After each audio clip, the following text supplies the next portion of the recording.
If you're awake tonight, I'm glad you're here. Sometimes the world is too quiet or your thoughts too loud, and that's why we're together for these moments. I'll guide you through a true crime story, slowly and calmly, so your mind has something steady to follow as you drift off.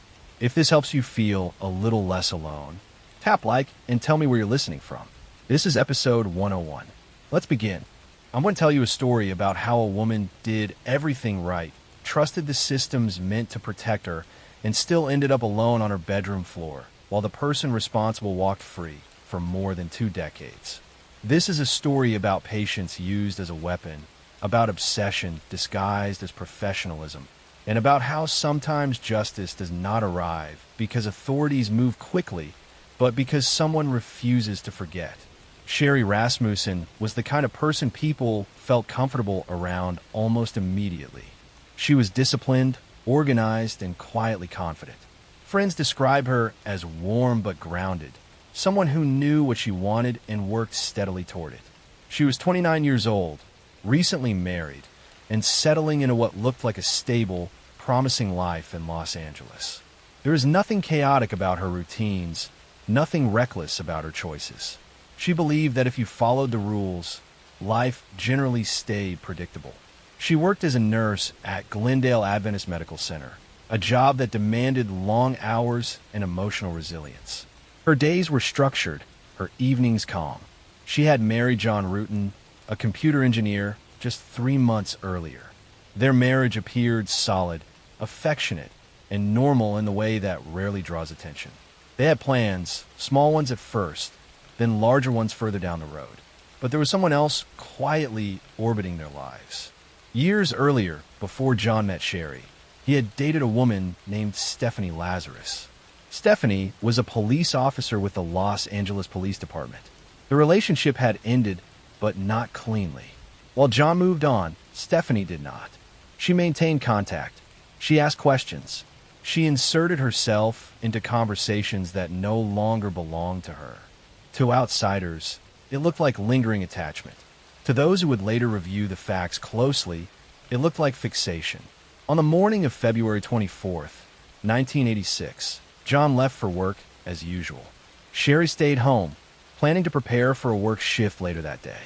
When John returned that evening, the apartment was silent in a way that felt immediately wrong. Sherry's car was in the parking area. The door was unlocked. Inside, nothing appeared disturbed at first glance. He found her in the bedroom. Sherry was lying on the floor, face down, her hands bound behind her back. She had been brutally beaten and shot 3 times with a revolver. The violence was intimate and deliberate. This was not a burglary gone wrong. Nothing of value was missing. The scene suggested rage rather than theft, intention rather than panic. Police arrived quickly, and the investigation began. Almost immediately, something went wrong.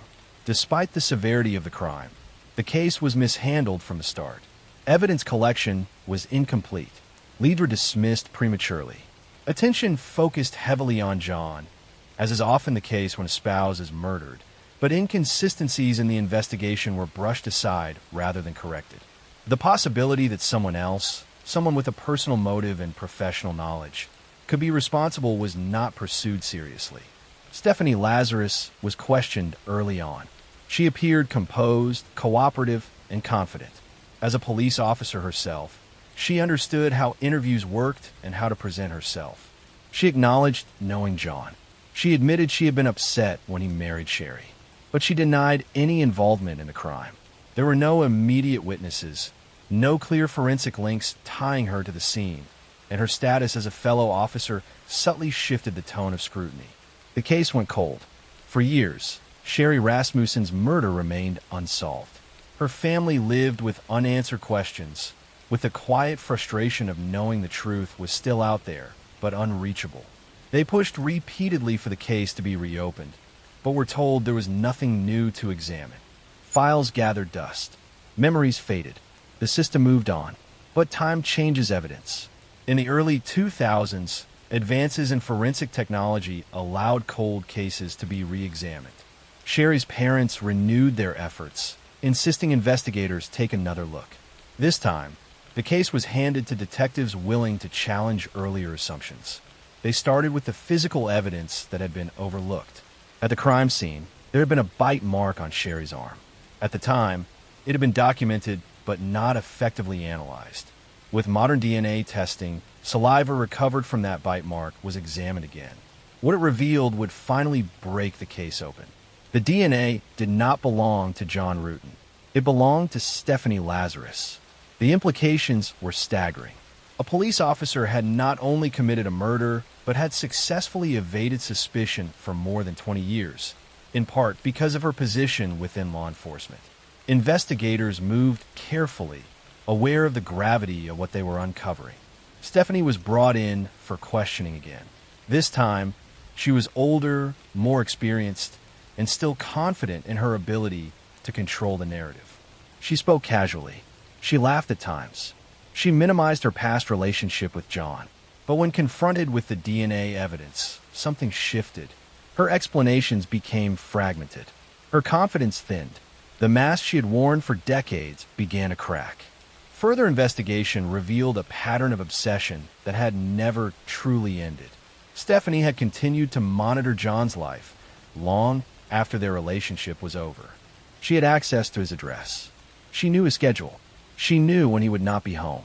On the day of the murder, she had used her authority and familiarity with police procedures to avoid detection. She brought a weapon. She restrained Sherry. She killed her in a controlled, methodical way. And then she walked away, returning to her life as if nothing had happened. For 23 years, she lived freely. She built a career. She earned promotions. She enforced the law while having violated it in the most irreversible way possible. Those years were stolen not just from Sherry, but from her family, who waited for answers that should have come much sooner. In 2009, Stephanie Lazarus was arrested. The trial that followed was meticulous and devastating. Prosecutors laid out the timeline with precision, showing how opportunity, motive, and evidence aligned. They explained how jealousy had transformed into fixation, and fixation into violence. They demonstrated how Stephanie's training allowed her to evade suspicion while leaving behind the smallest trace that would one day expose her. The defense attempted to argue contamination, coincidence, misinterpretation, but the DNA evidence was undeniable. The bite mark, preserved for decades, spoke louder than any denial. Stephanie Lazarus was convicted of first-degree murder and sentenced to 27 years to life in prison. For Sherry Rasmussen's family, justice arrived painfully late, but it arrived nonetheless. They had spent decades living in the shadow of uncertainty, knowing that the truth mattered even if it took a lifetime to reach it. This case remains chilling not because it was complex, but because it was simple and ignored. A woman trusted the world she lived in. Another woman refused to let go. And a system designed to protect people failed until time itself forced it to listen. Next story. I'm going to tell you a story about how someone can study crime for years, talk endlessly about morality and intelligence, and still leave behind a trail so clear that it eventually exposes everything. This is a true story about control, ego, and a man who believed he was smarter than everyone searching for him, right up until the moment he wasn't. Mark Twitchell lived in Edmonton, Canada, and outwardly his life looked ordinary, even a little unremarkable. He worked in television production, had a wife, a young child, and a deep fascination with crime stories. He admired clever villains, elaborate plots, and the idea of outwitting investigators. To people around him, this interest seemed intellectual rather than dangerous. He spoke about storytelling, structure, and psychology. No one around him suspected that these ideas were no longer just entertainment to him.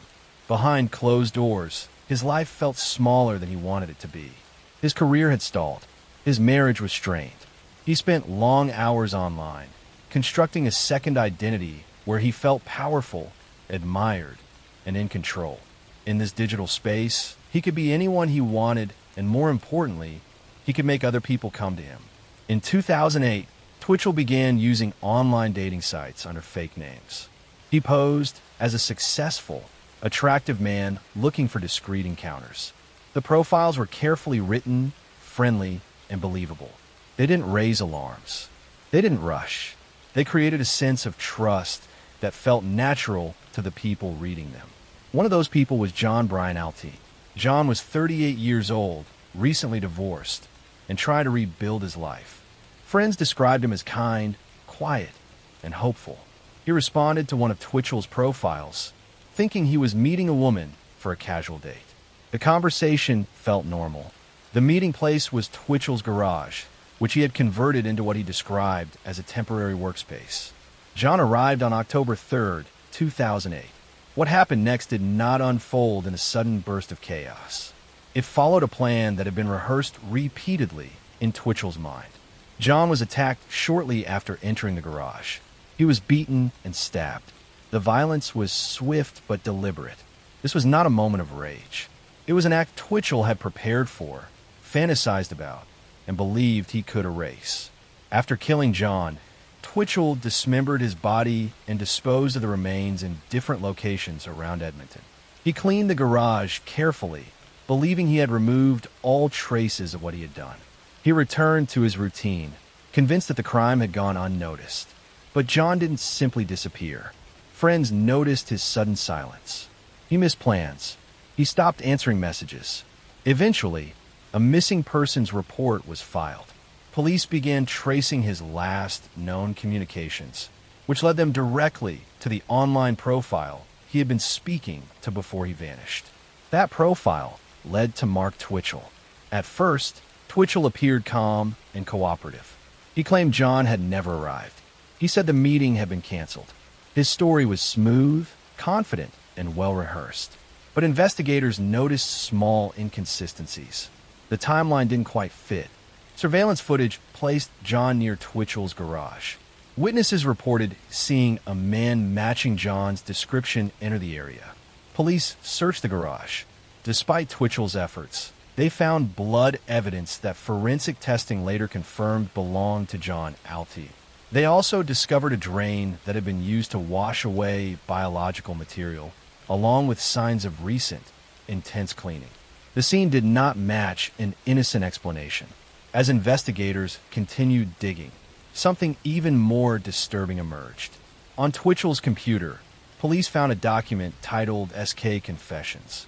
It was a detailed narrative written in the first person, describing the planning and execution of a murder that closely matched John's disappearance. The writing wasn't panicked or remorseful. It was analytical, almost proud. Twitchell described his actions as if he were narrating a story rather than confessing to a crime. The document revealed his mindset clearly.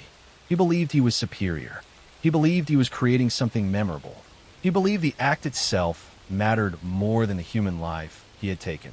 Police also uncovered evidence that John was not meant to be the only victim.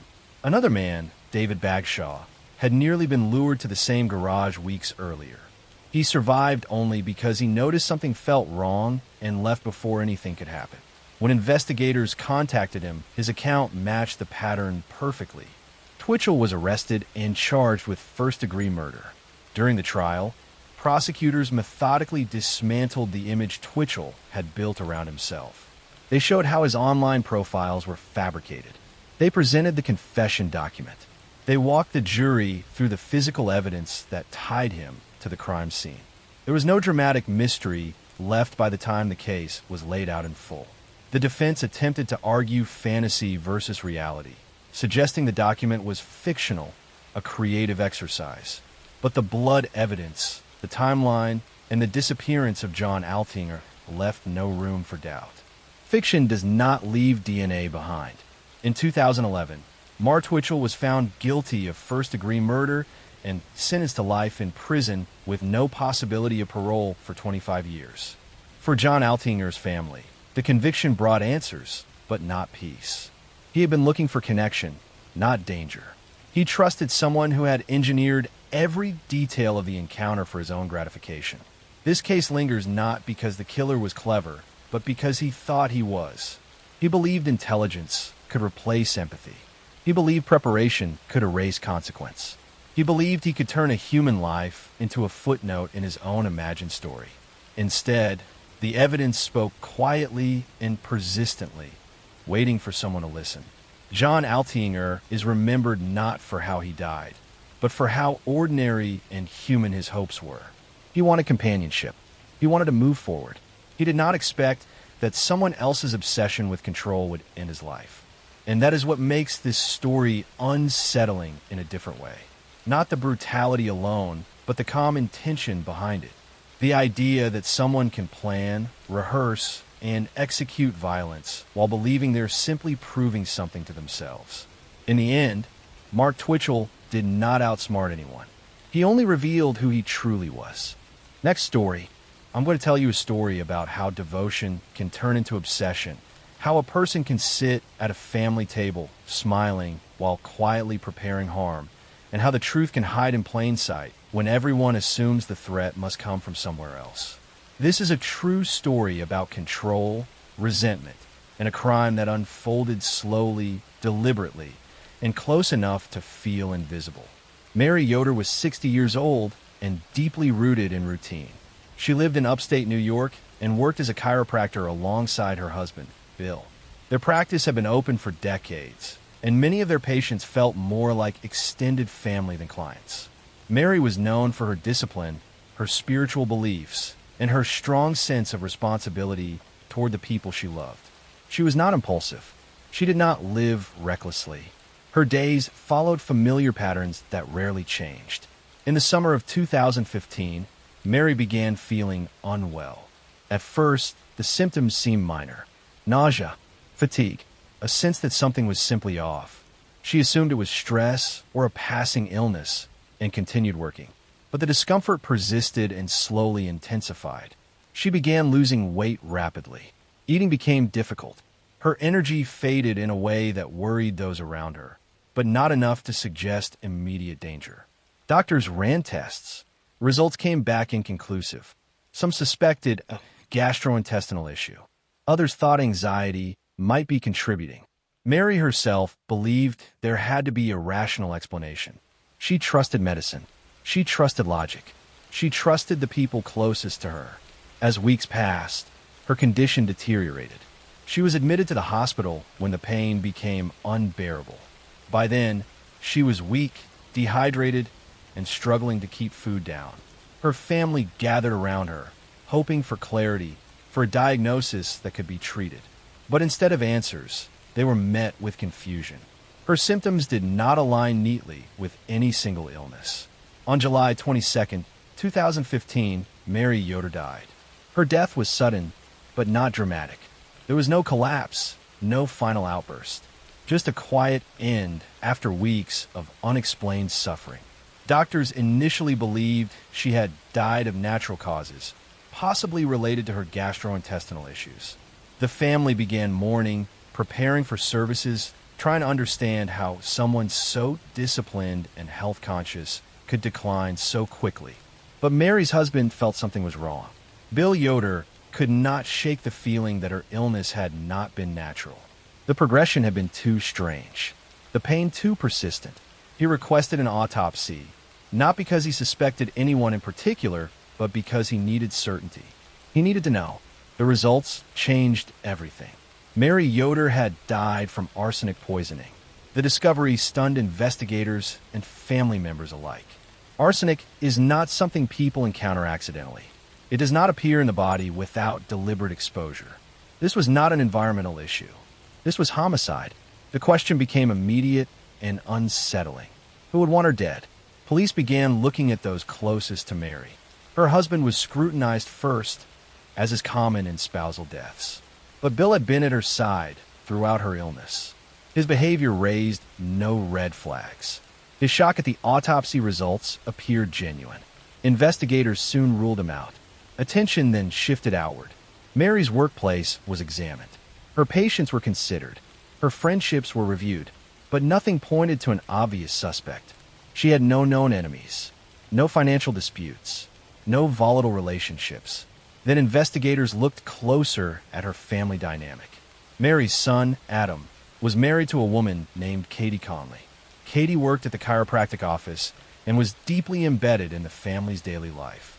She had access to Mary's food, her drinks, her workspace. She was present often, helpful, involved, and trusted. At first, nothing about Katie stood out as suspicious. But when police examined digital records, patterns emerged. Search histories revealed that someone had been researching arsenic poisoning. Not once, not casually, repeatedly. Symptoms, dosages, effects, timing. The searches were not academic. They were specific and purposeful. Those searches were traced back to Katie Conley. Investigators also discovered that arsenic had been ordered online and shipped to an address associated with her. The substance matched what was found in Mary's body. The timeline aligned with the onset of Mary's illness. As the evidence accumulated, the picture became clearer. Katie had been slowly poisoning Mary over time, likely by adding arsenic to her drinks or food.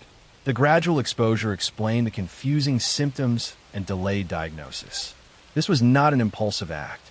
It required patience, access, and calculation.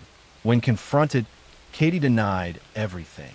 She appeared calm, even wounded by the accusation. She insisted she loved Mary. She claimed the searches were curiosity-driven, the purchase unrelated. But the explanations did not hold under scrutiny. Too many pieces fit too precisely. At trial, prosecutors laid out the evidence carefully.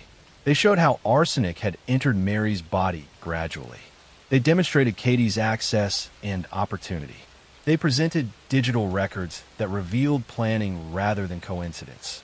The defense attempted to cast doubt. They suggested alternative sources. They argued that online searches did not equal intent. They portrayed Katie as misunderstood, overwhelmed, and unfairly targeted. But the jury saw through it. In 2017, Katie Conley was convicted of manslaughter. The verdict acknowledged intent without premeditation beyond a reasonable doubt. She was sentenced to 23 years in prison. For Mary Yoder's family, the conviction was devastating in a way that words cannot easily describe. The person responsible was not a stranger, not an intruder, not someone from the outside. It was someone invited into the family, into the workplace, into daily life. This case is chilling not because of violence in a single moment, but because of how quietly it unfolded. No screams, no struggle, just trust exploited slowly, day after day, until the body could no longer endure it. Mary Yoder lived carefully and responsibly.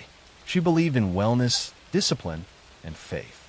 She did not imagine that harm could come from someone smiling across the room, someone close enough to hand her a drink. That is what stays with you long after the details fade. The realization that danger does not always arrive abruptly.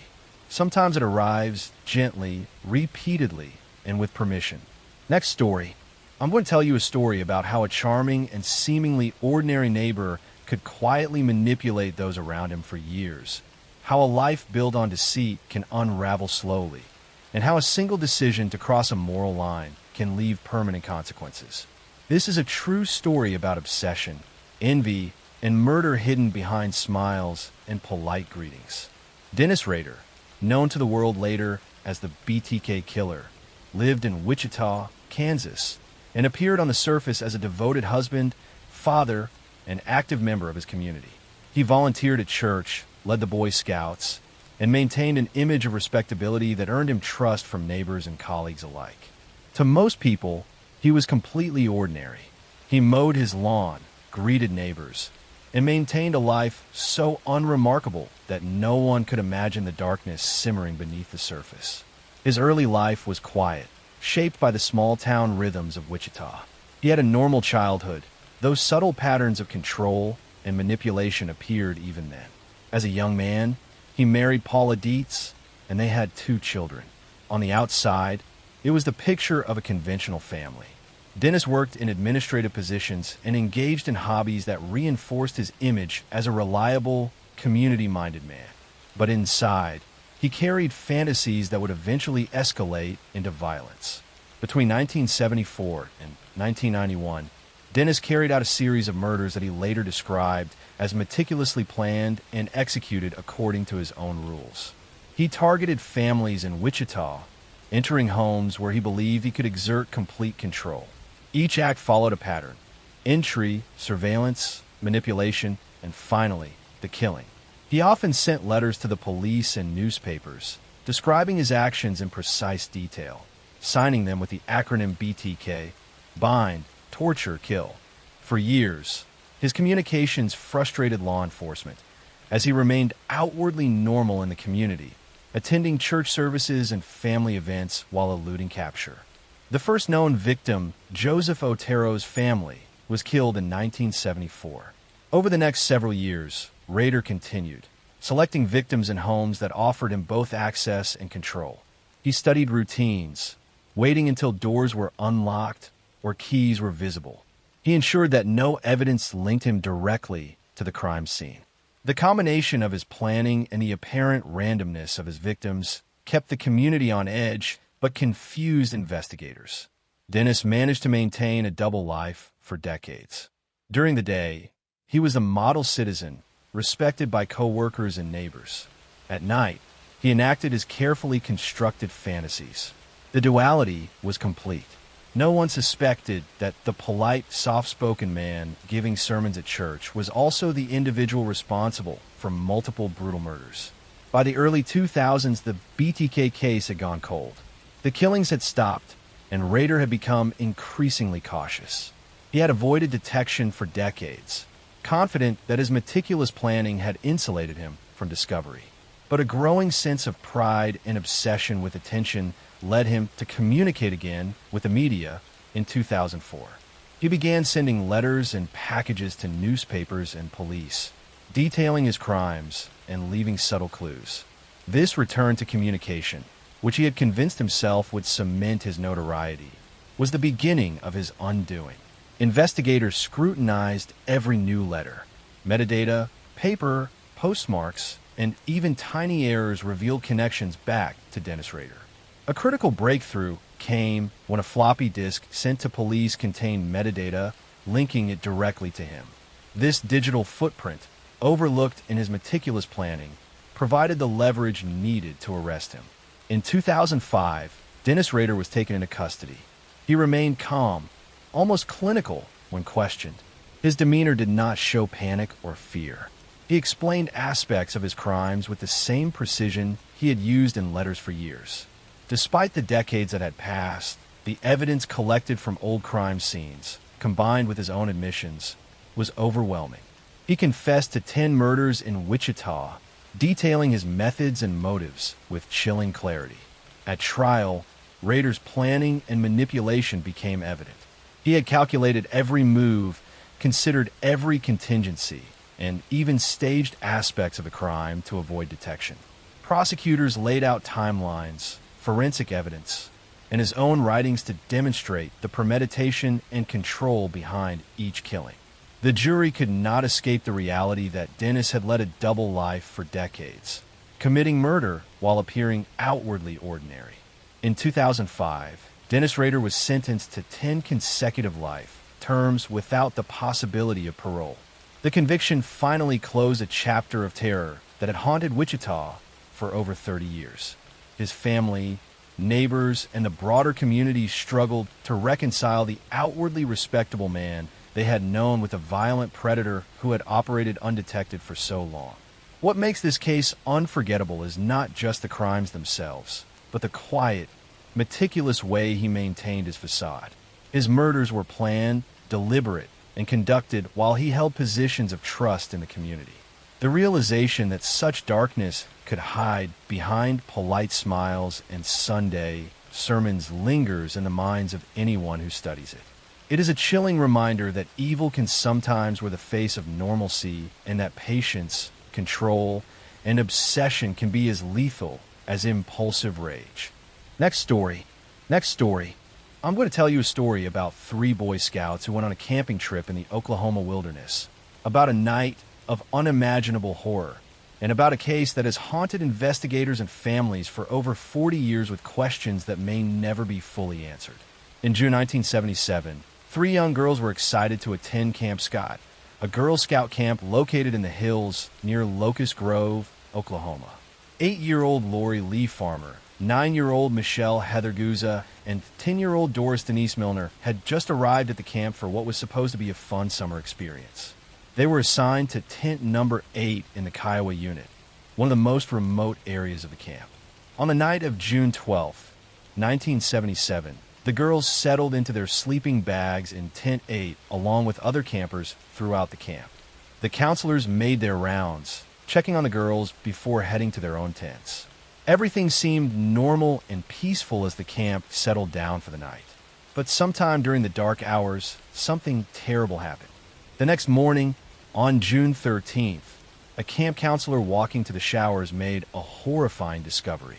She found the bodies of Lori, Michelle, and Doris along a trail leading to the showers. All 3 girls had been attacked and taken from their tent during the night. They had been assaulted and beaten. The scene was brutal and shocking, especially in the context of what was supposed to be a safe summer camp environment. Police were called immediately, and Camp Scott was evacuated. Parents rushed to pick up their daughters, many learning about the tragedy only when they arrived. The peaceful Girl Scout camp had become a crime scene, and investigators from multiple agencies descended on the remote location to try to piece together what had happened. Evidence at the scene suggested that someone had entered the camp from outside and specifically targeted Tent 8. Items belonging to the girls were found scattered along the path where their bodies were discovered. Investigators also found a flashlight and other items that appeared to belong to the perpetrator. Most disturbing was evidence that suggested the attacker had been inside the tent and had carried or led the girls away before attacking them. Police quickly focused their investigation on a local man named Gene Leroy Hart. Hart was a Cherokee man who had escaped from prison years earlier, where he had been serving time for previous violent crimes. He was familiar with the area around Camp Scott and had been living as a fugitive in the woods.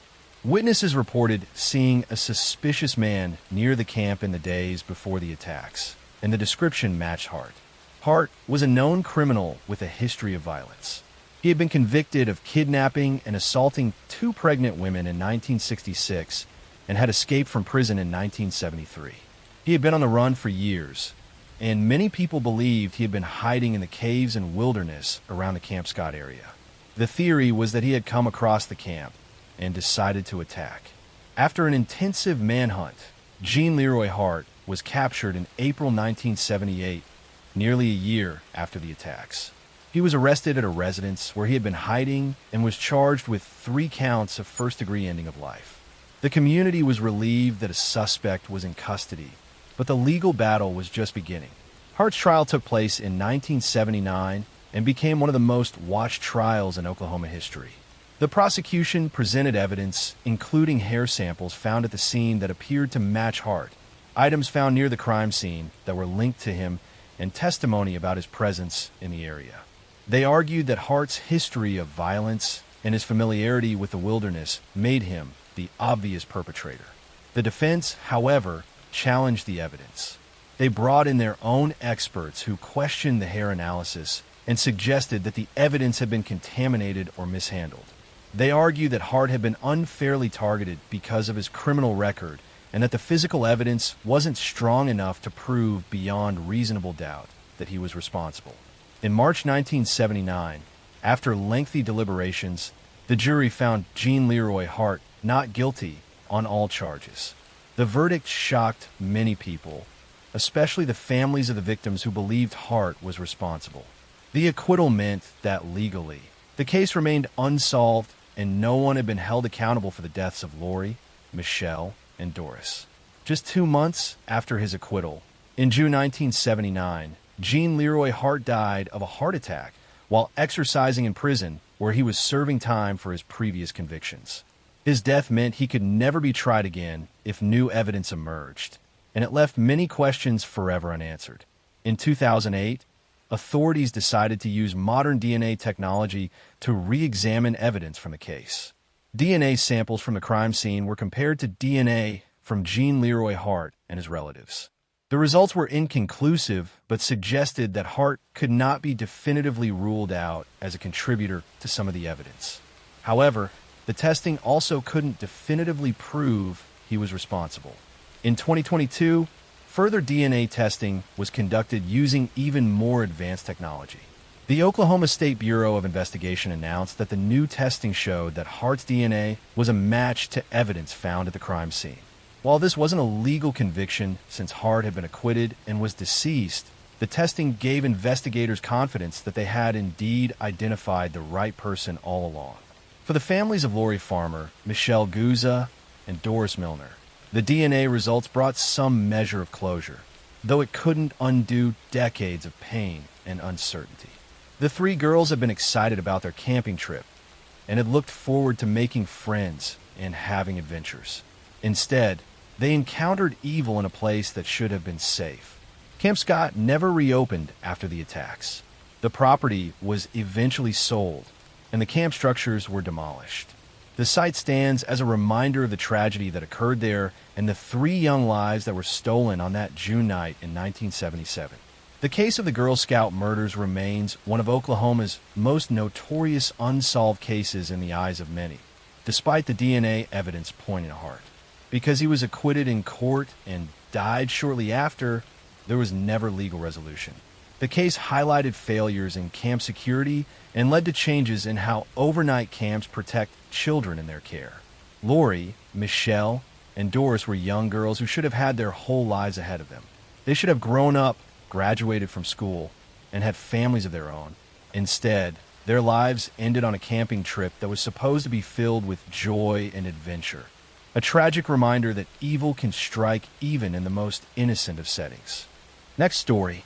I'm going to tell you a story about a wealthy pharmaceutical executive who seemed to have everything, about a wife who was found hanging in a mansion under suspicious circumstances, about a 6-year-old boy who died after a mysterious fall, and about a case with so many unanswered questions that it continues to spark debate over a decade later. In July 2011, tragedy struck the Spreckles Mansion in Coronado, California, an exclusive beach community near San Diego. The historic mansion was home to Jonah Shacknai, a successful pharmaceutical executive, and his girlfriend Rebecca Zahau. But within 48 hours, two people connected to that home would be dead under circumstances that authorities called accidents and suicides, but that family members insisted were something far more sinister. On July 11th, 2011, Jonah Shacknai's 6-year-old son Max was at the mansion while his father was away on business. Rebecca Zahau was caring for Max that day. Somehow, Max fell down a staircase and suffered severe head injuries. Rebecca called 911 frantically, and Max was rushed to the hospital in critical condition. He would remain on life support, clinging to life as his family gathered at the hospital praying for a miracle. 2 days later, on July 13, 2011, while Max was still in the hospital fighting for his life, another tragedy occurred at the mansion. Early that morning, Jonah's brother Adam Shacknai, who was staying at a guest house on the property, called 911 reporting that he had found Rebecca Zahau hanging from a balcony of the main house. She was naked, with her hands tied behind her back and her feet bound together. A strange message was painted in black on a door. She saved him. Can you save her? Police and investigators arrived at the mansion and began examining the scene. Within hours, authorities made a stunning announcement. They declared that Rebecca Zahau's death was a suicide. According to their theory, Rebecca had been distraught over Max's accident and blamed herself for what had happened. They claimed she had tied her own hands and feet, fashioned a noose, and jumped from the balcony, hanging herself. Rebecca's family immediately rejected this conclusion. They couldn't believe that Rebecca would take her own life, especially in such an elaborate and painful way. They pointed out that it seemed physically impossible for someone to tie their own hands behind their back in the complex manner shown in the crime scene photos. They also questioned why someone would choose to die naked and why the cryptic message had been painted on the door. 2 days after Rebecca was found, on July 16, 2011, 6-year-old Max Shacknai died from his injuries. The Shacknai family was now dealing with 2 deaths in less than a week. Authorities investigated Max's fall and concluded it was an accident. They believed he had been running or playing and had somehow tumbled over a railing or down the stairs while Rebecca was in another part of the house. But questions swirled around both deaths. How exactly had Max fallen? Why hadn't Rebecca been watching him more closely? And most puzzling of all, How had Rebecca died in a manner that looked more like a stage scene than a suicide? Rebecca's sister Mary spoke out publicly, insisting that her sister had been happy and had no reason to take her own life. Private investigators hired by Rebecca's family examined the evidence and came to a very different conclusion than authorities. They argued that the position of Rebecca's body, the bindings on her hands and feet, and other physical evidence were inconsistent with suicide. They believe Rebecca had been attacked and that her death had been staged to look like suicide. Suspicion fell on Adam Shacknai, Jonah's brother, who had found Rebecca's body. Some questioned why he had been staying at the mansion and whether he might have blamed Rebecca for Max's accident. Adam maintained that he had nothing to do with Rebecca's death and that he had simply been the unfortunate person to discover her body.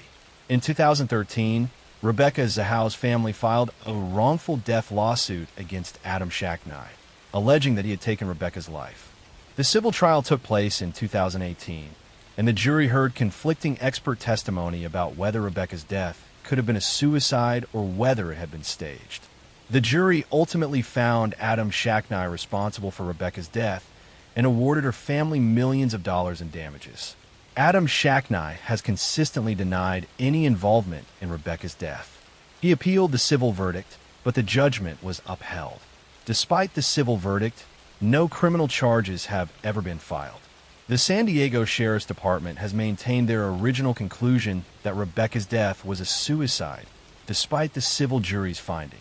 The case has been featured in numerous documentaries and true crime shows, with experts weighing in on both sides.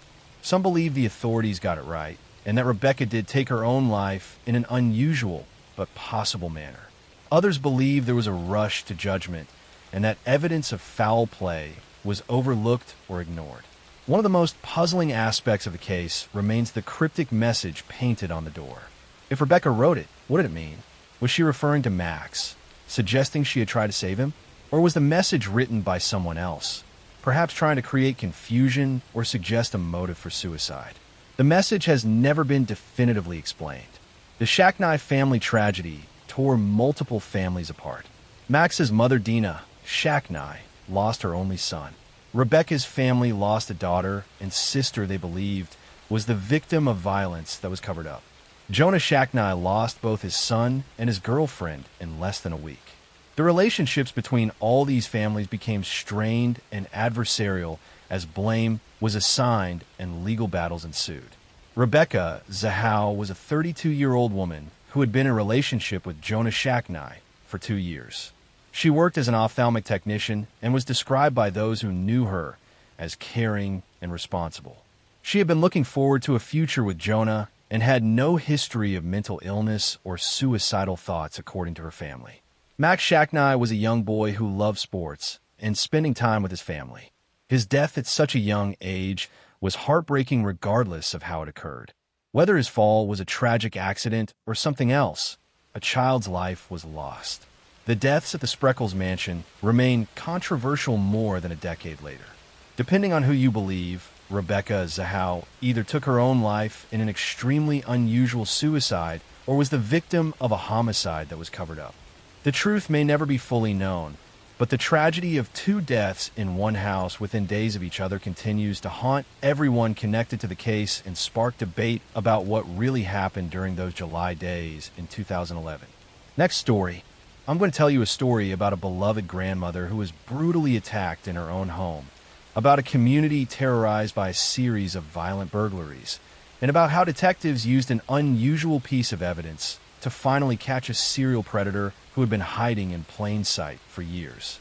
In March 2015, the small town of Manteca, California, was dealing with a series of disturbing home invasions. Over several months, someone had been breaking into homes, often targeting elderly women who lived alone. The intruder would enter through unlocked doors or windows in the middle of the night, attacking the victims in their beds. The crimes were violent and terrifying, and the community was gripped with fear. One of the victims was 76-year-old Mary Gibson, a retired teacher who had lived in Manteca for decades. On the night of March 8th, 2015, Mary was asleep in her home when an intruder broke in through a sliding glass door. The attacker entered her bedroom and brutally assaulted her, beating her with such force that she suffered severe head injuries. Mary was found by a family member the next morning and rushed to the hospital, where she remained in critical condition for days before passing away from her injuries. The attack on Mary Gibson horrified the community. She had been a beloved figure in Manteca, known for her kindness and involvement in local activities.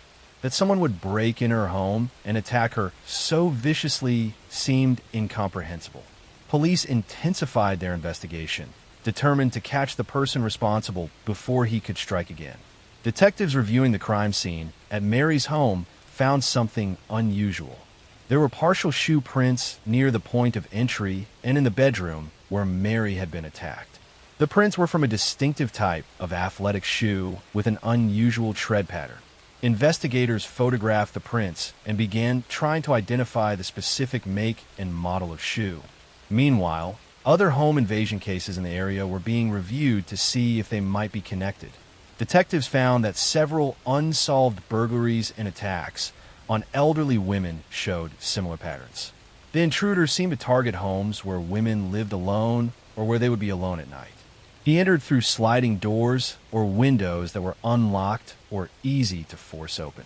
And in several cases, similar shoe prints have been found at the scenes. As detectives worked to track down the shoe, they caught a break. The distinctive tread pattern matched a specific model of Nike athletic shoe that had been sold in limited quantities. Investigators began checking sales records and surveillance footage from stores that had sold these shoes in the Manteca area.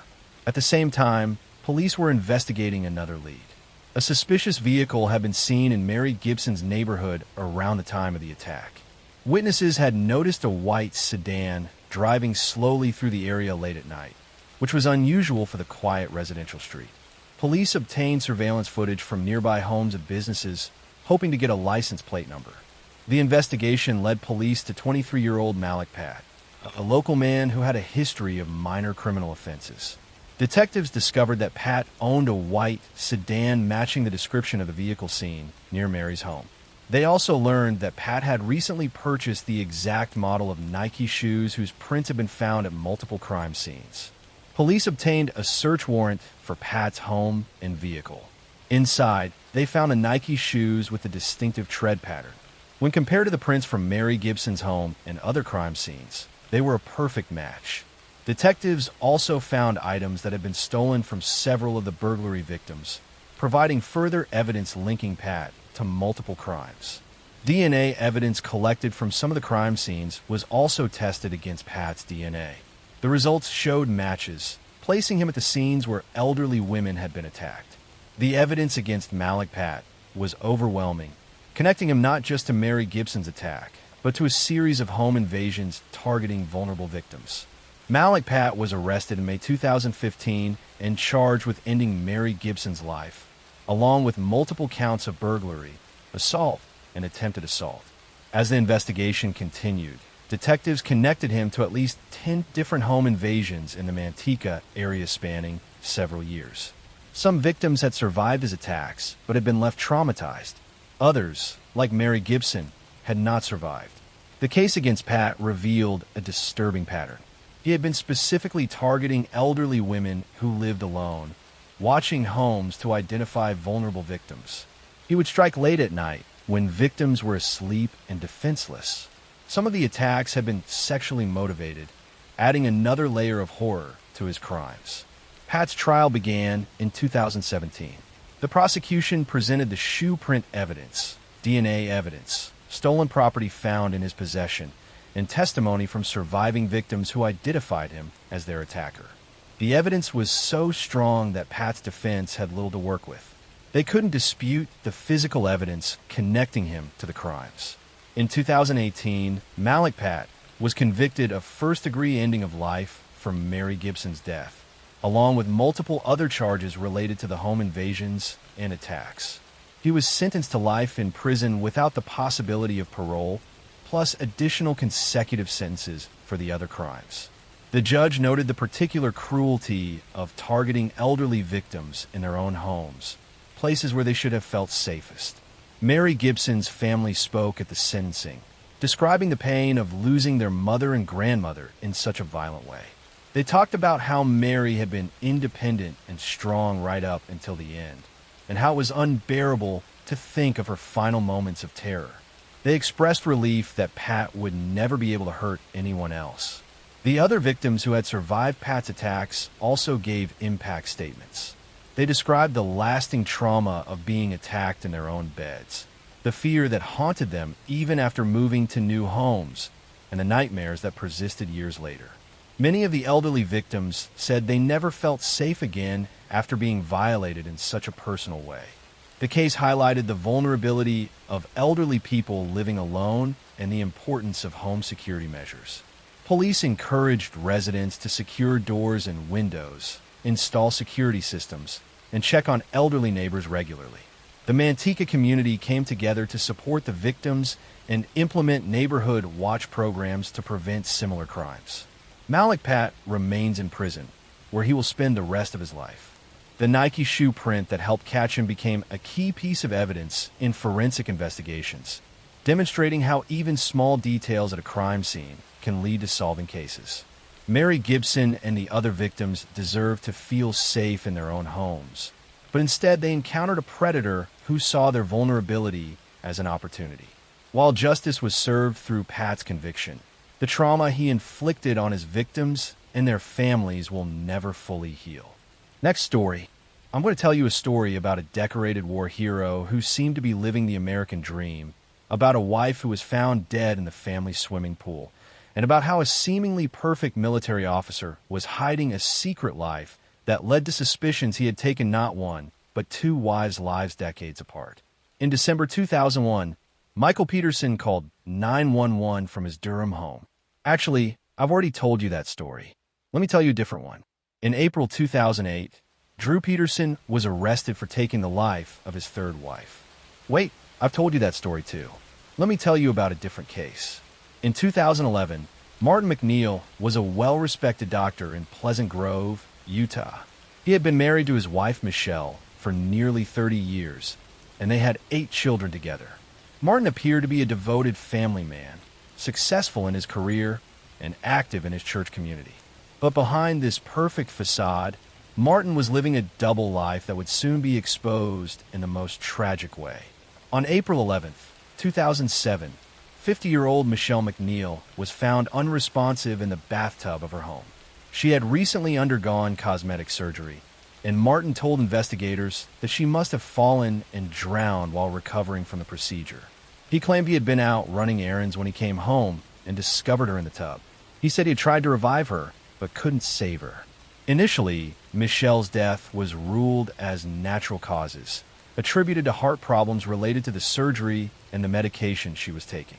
But Michelle's daughters, particularly her daughter Alexis, immediately suspected that something was wrong. They couldn't believe their mother had simply died in the bathtub, especially under the circumstances Martin described.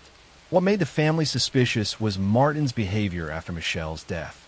Within just 2 weeks of his wife dying, Martin brought a woman named Gypsy Willis into the family home. He introduced her to his younger children as a nanny who would help take care of them. But the older daughters knew the truth. Martin had been having an affair with Gypsy for years, and now he was moving his mistress into their mother's home almost immediately after her death. The daughters began investigating their father and discovered that Martin had a long history of deception.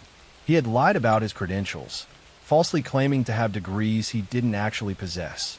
He had been manipulative and controlling in his marriage. And most disturbing, they learned that Martin had pushed Michelle to have the cosmetic surgery she didn't really want, then insisted she take a dangerous combination of medications during her recovery. Alexis McNeil became convinced that her father had deliberately caused her mother's death, so he could be with his mistress. She pushed authorities to reopen the investigation.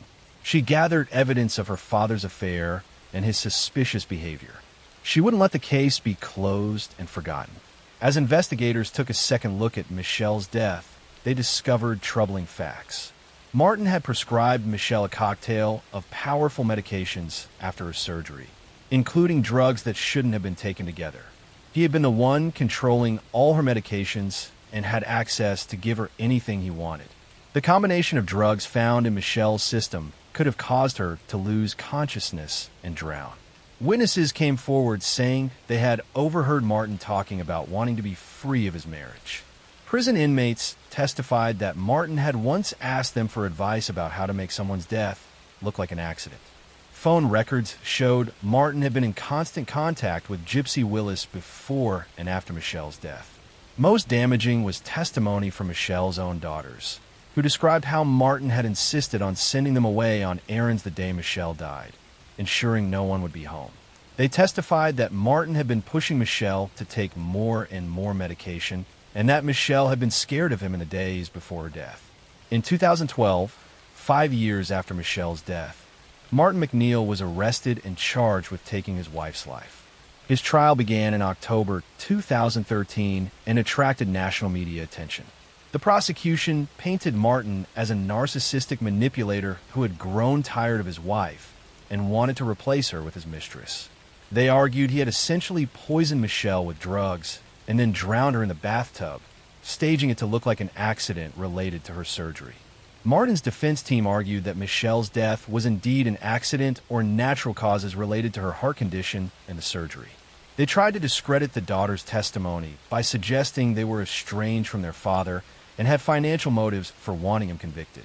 They attacked the credibility of the prison inmate witnesses, but the evidence was too strong.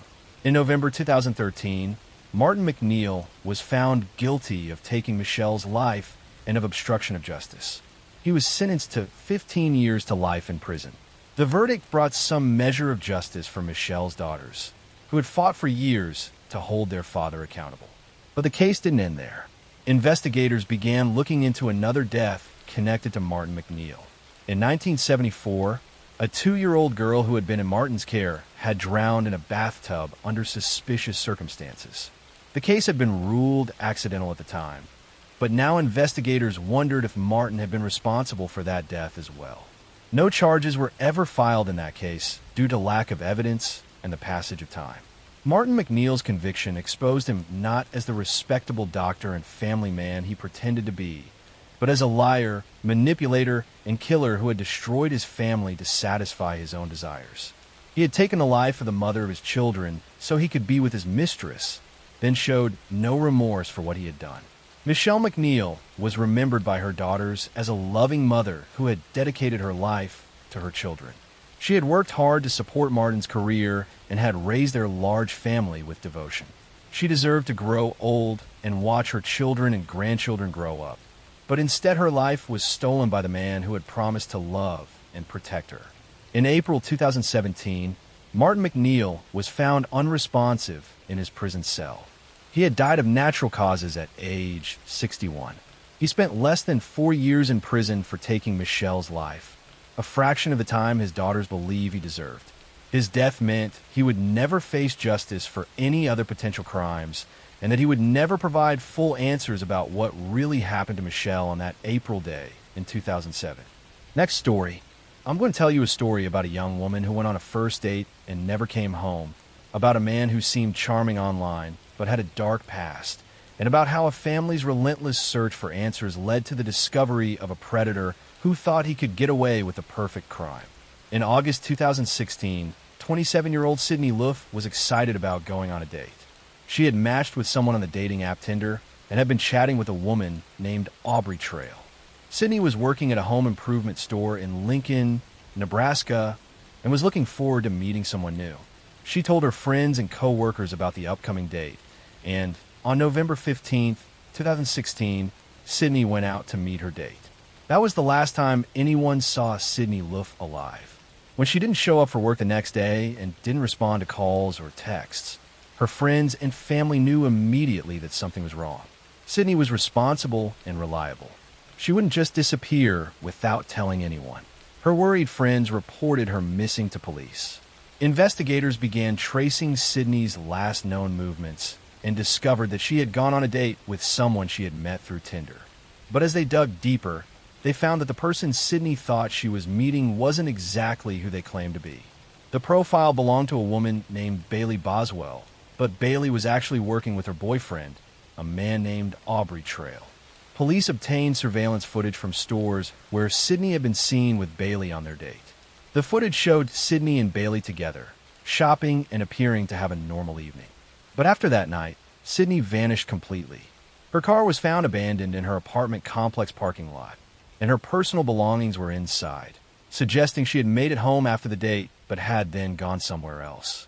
As investigators looked into Bailey Boswell and Aubrey Trail, they discovered a disturbing history. Aubrey Trail was a 51-year-old con artist with a criminal record. He had a history of manipulation and fraud. Bailey Boswell was 23 years old and had been in a relationship with Trail despite their significant age difference. The two were living together and appeared to be involved in some kind of scheme. Police began searching for Bailey and Aubrey, and they also started looking for any evidence that might reveal what had happened to Sydney. What they discovered was horrifying. In late November 2016, investigators found human remains scattered across rural areas in Clay County, Nebraska. The body had been dismembered and disposed of in multiple locations. DNA testing confirmed the worst fears of Sydney's family. The remains belonged to Sydney Luff. The discovery turned the missing person case into a homicide investigation. Bailey Boswell and Aubrey Trail were located and arrested. As police questioned them and searched their property, a disturbing picture emerged of what had happened to Sydney. According to the investigation, Aubrey Trail had orchestrated the entire plot. He had convinced Bailey to create the Tinder profile and lure Sydney into meeting them. Trail's plan was to kidnap and harm Sydney, and he had been fantasizing about committing such a crime. Bailey had gone along with the plan, using her appearance and charm to make Sydney feel comfortable and safe. On the night Sydney disappeared, she had gone back to Trail and Boswell's apartment after the initial date. Once there, Trail attacked and strangled Sydney while Bailey was present. After taking Sydney's life, the couple dismembered her body and disposed of the remains in multiple locations, thinking they could hide the evidence of their crime. During the investigation, police found disturbing evidence in Trail and Boswell's apartment and storage units. They discovered tools that had been used to dismember Sydney's body, cleaning supplies purchased to eliminate evidence, and personal items belonging to Sydney. They also found videos and messages that showed Trail had been planning to commit violence and that Bailey had been a willing participant. Both Bailey Boswell and Aubrey Trail were charged with first-degree ending of life. Trail's trial began in June 2019. The prosecution presented overwhelming evidence, including the forensic evidence from the crime scene, surveillance footage showing Sydney with Bailey, and testimony about Trail's violent fantasies and plans. During his trial, Aubrey Trail made shocking courtroom outbursts. At one point, he slashed his own throat in the courtroom with a razor blade, causing a chaotic scene before he was subdued and given medical treatment. He survived the suicide attempt, and the trial continued. Trail's bizarre and attention-seeking behavior demonstrated his unstable and manipulative personality. In July 2019, Aubrey Trail was convicted of first-degree ending of Sydney Luff's life. He was sentenced to death by a 3-judge panel. Trail showed no genuine remorse for what he had done and continued to behave erratically throughout the proceedings. His death sentence reflected the premeditated and heinous nature of his crime. Bailey Boswell's trial took place in October 2020. The prosecution argued that she was not merely a passive participant, but had actively helped Trail plan and execute the crime. They showed that Bailey had lured Sydney using the dating app, had been present during the attack, and had helped dispose of the body. Bailey claimed she had been manipulated and controlled by Trail, but the evidence showed she had been a willing participant. Bailey Boswell was also convicted of first-degree ending of life. She became one of the few women in Nebraska history to be sentenced to death. The judge and jury rejected her claims that she was a victim of Trail's manipulation, finding instead that she had made conscious choices to participate in the kidnapping and taking of Sydney's life.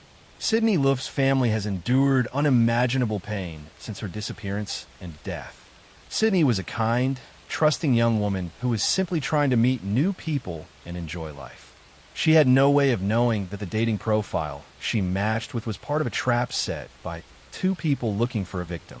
The case highlighted the potential dangers of online dating and the importance of safety precautions when meeting people from apps. Sydney had told friends about her date and had seemed to take reasonable precautions, but she still encountered predators who saw her as prey rather than a person. Sydney's family has worked to honor her memory by raising awareness about online dating safety and supporting other families who have lost loved ones to violence. They remember Sydney for her bright smile, her love of animals, and her kind heart. She was taken from them by two people who valued their twisted desires more than human life. But Sydney is remembered for who she was, not for how she died. Aubrey Trail and Bailey Boswell remain on death row in Nebraska, where they will likely spend years in appeals before any execution could take place. But regardless of when or if their sentences are carried out, they have already lost their freedom and will never again be able to harm anyone the way they harmed Sydney Love. Next story. I'm going to tell you a story about a beloved school principal who was devoted to his community, about a wife who called 911 reporting an intruder, and about how investigators discovered that a respected educator had been living a secret life of financial fraud that led him to commit an unthinkable crime on New Year's Day. In January 2011, Betty Nummer was an 89-year-old woman living in North Carolina when she was charged with soliciting the ending of her fourth husband decades earlier. Actually, that's a different case.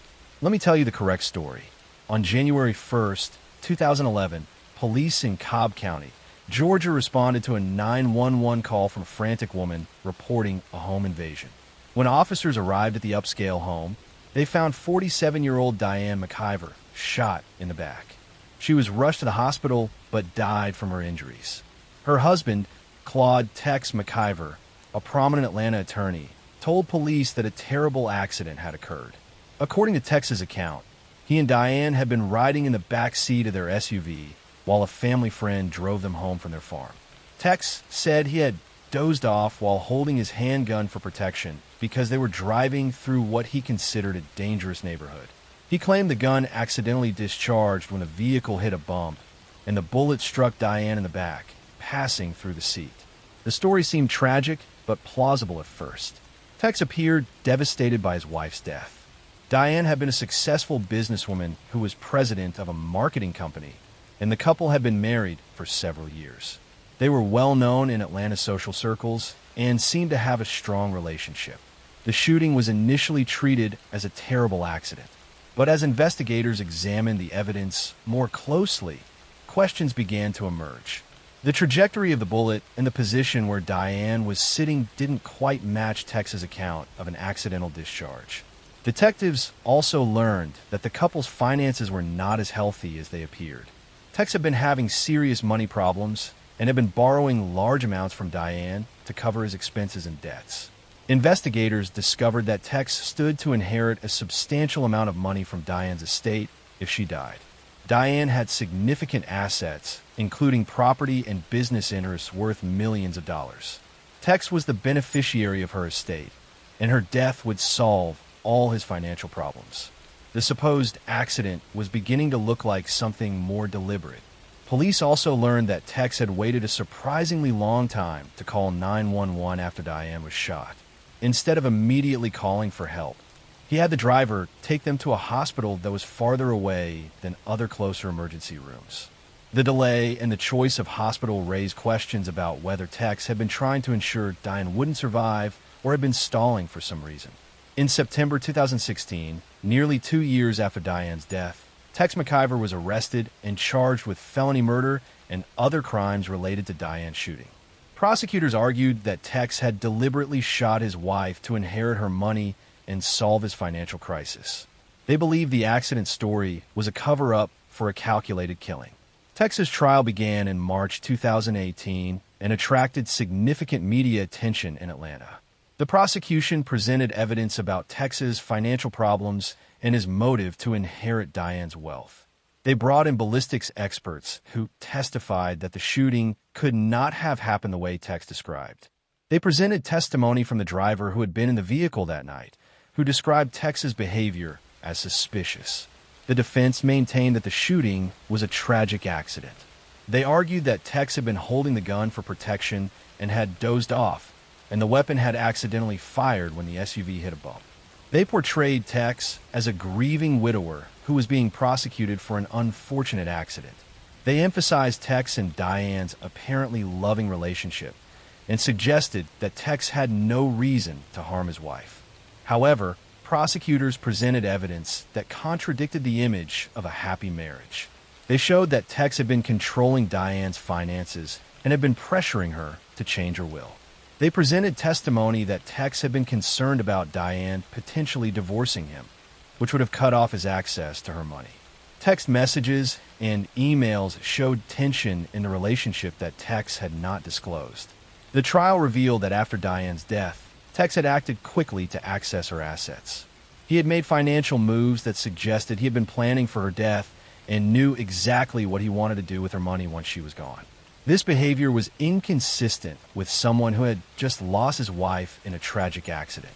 In April 2018, after deliberating for several days, the jury found Tex McIver guilty of felony murder, meaning they believed he had killed Diane while committing another felony, though they didn't find him guilty of malice murder, which would have required proof that he had specifically intended to kill her.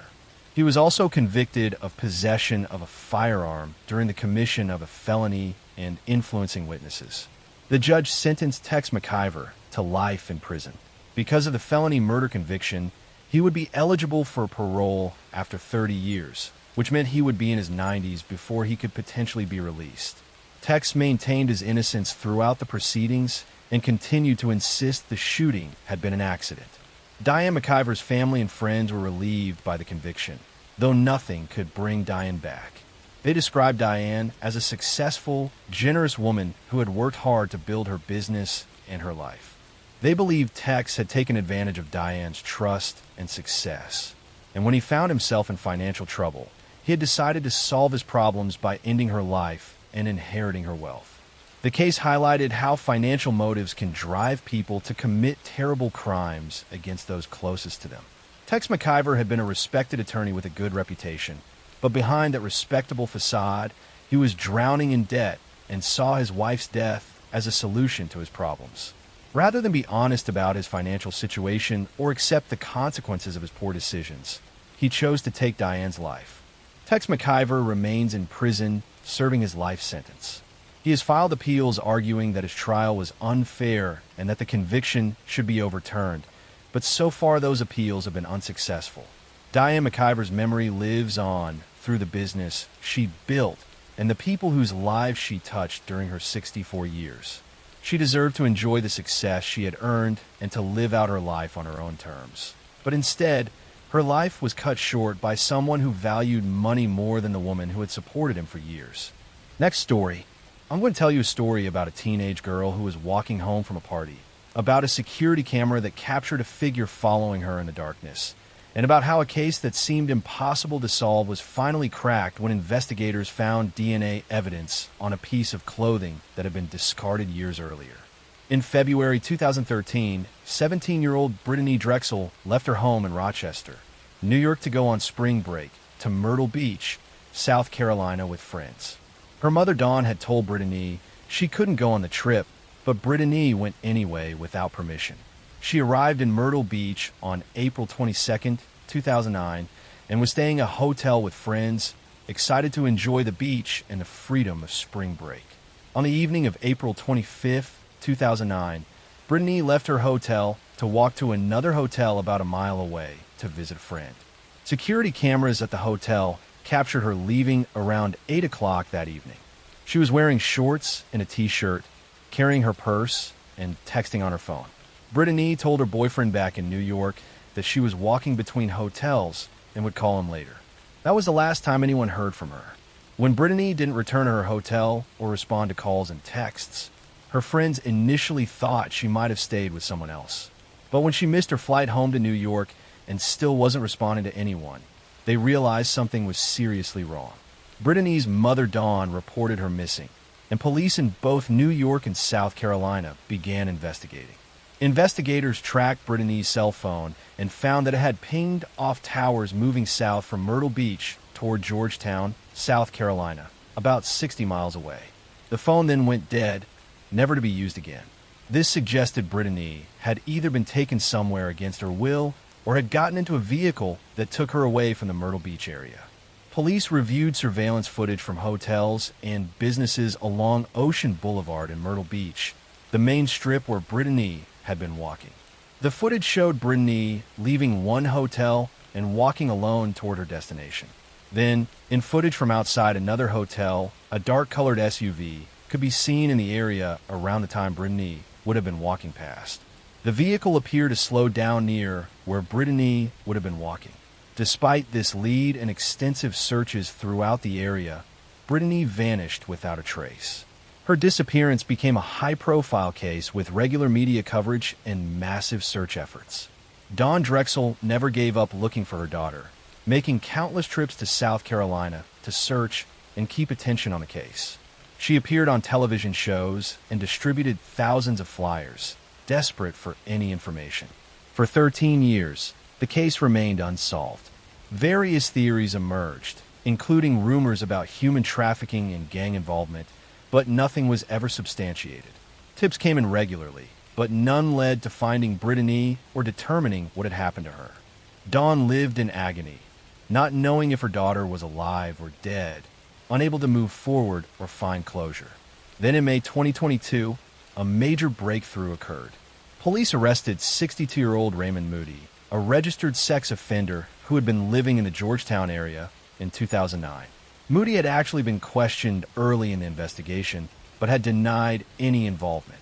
Now, 13 years later, investigators had developed evidence connecting him to Brittany's disappearance.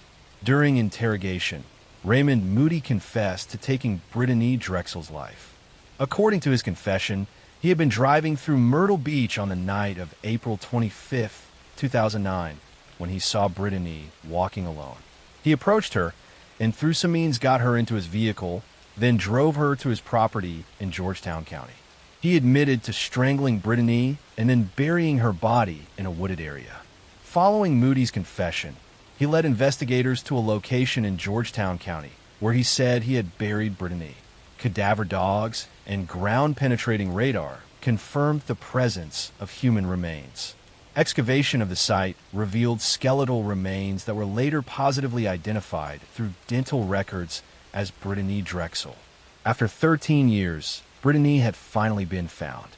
The discovery brought Dawn Drexel both relief and renewed grief. She finally knew what had happened to her daughter and could bring Brittany home for a proper burial. But learning the details of how Brittany had died and that she had been so close by all those years was devastating. Dawn had traveled to South Carolina countless times searching for Brittany, never knowing her daughter was buried in the area she had been searching. Raymond Moody was charged with kidnapping and taking Brittany's life. He pleaded guilty to both charges in October 2022 to avoid a potential death penalty. He was sentenced to life in prison without the possibility of parole. During the court proceedings, Dawn Drexel gave a powerful victim impact statement, telling Moody that he had not just taken her daughter's life, but had tortured her family for 13 years by hiding what he had done. The investigation revealed that Moody had a long history of violence against women. He had previous convictions, including an incident where he had kidnapped and assaulted a woman in California in 1983. He had been required to register as a sex offender and had been living in South Carolina at the time of Brittany's disappearance. Questions arose about why someone with Moody's violent history hadn't been more thoroughly investigated earlier. Brittany Drexel was a teenager who made a typical teenage decision to defy her mother and go on spring break with friends. She should have been able to walk between hotels safely and return home with stories about her trip. Instead, she encountered Raymond Moody, a predator who saw a young woman walking alone as an opportunity to commit violence. The case highlighted the dangers young people face during spring break and other travel situations where they may be in unfamiliar locations without adequate supervision. Brittany's decision to walk alone at night in an area she didn't know well put her at risk, though nothing she did justified what happened to her. Dawn Drexel has spoken about the importance of young people staying together in groups, maintaining contact with family, and being aware of their surroundings. She has also worked to raise awareness about predators like Moody and the need for better tracking of sex offenders. Brittany's case has become a cautionary tale about the real dangers that exist and the importance of making safe choices. Raymond Moody remains in prison where he will spend the rest of his life. He robbed Brittany of her future and her family of 13 years of knowing what had happened to her. Brittany never got to graduate from high school, go to college, or experience all the things she should have had ahead of her. Her life ended at 17 at the hands of a monster who chose to prey on a vulnerable young woman walking alone. Next story. I'm going to tell you a story about a 6-year-old beauty pageant contestant who was found dead in her own home on Christmas night, about a ransom note that seemed staged, and about a case that remains one of America's most famous unsolved mysteries more than 25 years later. On the morning of December 26, 1996, Patsy Ramsey woke up in her Boulder, Colorado home and found a ransom note on the staircase. The note, written on paper from a notepad in the house, claimed that her 6-year-old daughter JonBenet had been kidnapped and demanded $118,000 for her safe return. The amount was oddly specific and nearly matched the exact bonus Patsy's husband John had recently received from his company. Patsy immediately called police, and officers arrived at the Ramsey home within minutes. The ransom note was unusually long, nearly 3 pages, which was strange for a kidnapping ransom demand. The note referenced movies and contained odd phrasing that seemed theatrical rather than authentic. Police began treating the scene as a kidnapping, but found the situation increasingly suspicious. John Ramsey and some friends searched the house while police secured the scene. Hours after the initial call, John went down to the basement and opened the door to a small wine cellar room. Inside, he found JonBenet's body. She had duct tape over her mouth, a cord around her neck, and her hands were loosely tied. John immediately picked up his daughter's body and carried her upstairs, contaminating the crime scene. The discovery changed everything. This wasn't a kidnapping at all. JonBenet had been in the house the entire time, dead in the basement while police searched for a kidnapper who didn't exist. The medical examiner determined that JonBenet had died from strangulation by ligature and had also suffered a severe skull fracture. There was evidence suggesting she had been sexually assaulted. The case immediately became a media sensation. JonBenet had been a child beauty pageant contestant, and photos and videos of her in elaborate costumes and makeup were broadcast nationally. The images disturbed many people who felt uncomfortable with the sexualization of such a young child. The case sparked debates about child beauty pageants and whether they put children at risk. Police focused their investigation on the Ramsey family. The ransom note had been written on paper from inside the house using a pen from the house. There were no signs of forced entry anywhere. The oddly specific ransom amount matching John's bonus seemed too coincidental. The elaborate staging of the scene suggested someone with intimate knowledge of the family. Handwriting experts examined the ransom note and said they could not eliminate Patsy Ramsey as the author. The note contained phrases and handwriting patterns that were similar to Patsy's writing. Some experts believed she had written it, while others disagreed. The handwriting evidence became one of the most contentious aspects of the case. The Ramsey family maintained their innocence from the beginning. They insisted that an intruder had entered their home, attacked JonBenet, and left the ransom note to mislead police. They pointed to evidence of an unidentified male DNA found on JonBenet's clothing that didn't match any family member. They argued this DNA belonged to the killer. The Boulder Police Department and the district attorney's office had major disagreements about how to handle the case. The police wanted to focus more intensively on the family, while the DA felt there wasn't enough evidence to charge them. The disagreements hampered the investigation and created public confusion about the direction of the case. In 1999, a grand jury heard evidence in the case and voted to indict John and Patsy Ramsey on charges of child abuse resulting in death. However, the district attorney at the time refused to sign the indictment, saying there wasn't enough evidence to successfully prosecute. This decision wasn't made public until years later, adding another layer of controversy to the case. Over the years, various theories emerged about what happened to JonBenet. Some believed that an intruder had indeed killed her and that the family was innocent. Others believed that someone in the family, possibly accidentally, had harmed JonBenet and that the parents had staged the scene to cover it up. Still others suggested JonBenet's brother Burke who was 9 at the time, might have been involved. In 2003, new DNA testing technology became available, and additional testing was done on evidence from the scene. The test confirmed the presence of DNA from an unknown male on multiple pieces of JonBenét's clothing. This DNA didn't match anyone in the Ramsey family or anyone in the DNA databases. In 2008, the Boulder District Attorney publicly apologized to the Ramsey family, stating that new DNA evidence had convinced prosecutors that an intruder was responsible and that the family was not involved. The letter was a dramatic reversal from years of suspicion directed at the family. Patsy Ramsey had died of ovarian cancer in 2006, never seeing her name officially cleared. John Ramsey has continued to advocate for justice for JonBenet and has pushed for further DNA testing using newer technologies. He believes that genealogical DNA databases, like those used to catch the Golden State Killer, could potentially identify his daughter's killer. Burke Ramsey, JonBenet's brother, has largely stayed out of the public eye, but has given occasional interviews maintaining that he and his family had nothing to do with his sister's death. He successfully sued CBS for a documentary that suggested he might have been involved, receiving settlement. The case remains officially unsolved. Boulder police say the investigation is active and ongoing, and they continue to follow up on tips and review evidence periodically. In recent years, there have been calls to use advanced genealogical DNA techniques to try to identify the source of the unknown male DNA found at the scene. JonBenet Ramsey would be in her 30s today if she had lived. Instead, her life ended at age 6 in the basement of her own home on Christmas night. Whether she was killed by an intruder or by someone she knew, someone took a little girl's life and has never been held accountable. The case has become a symbol of how media coverage can overwhelm an investigation and how public opinion can turn against people before all facts are known.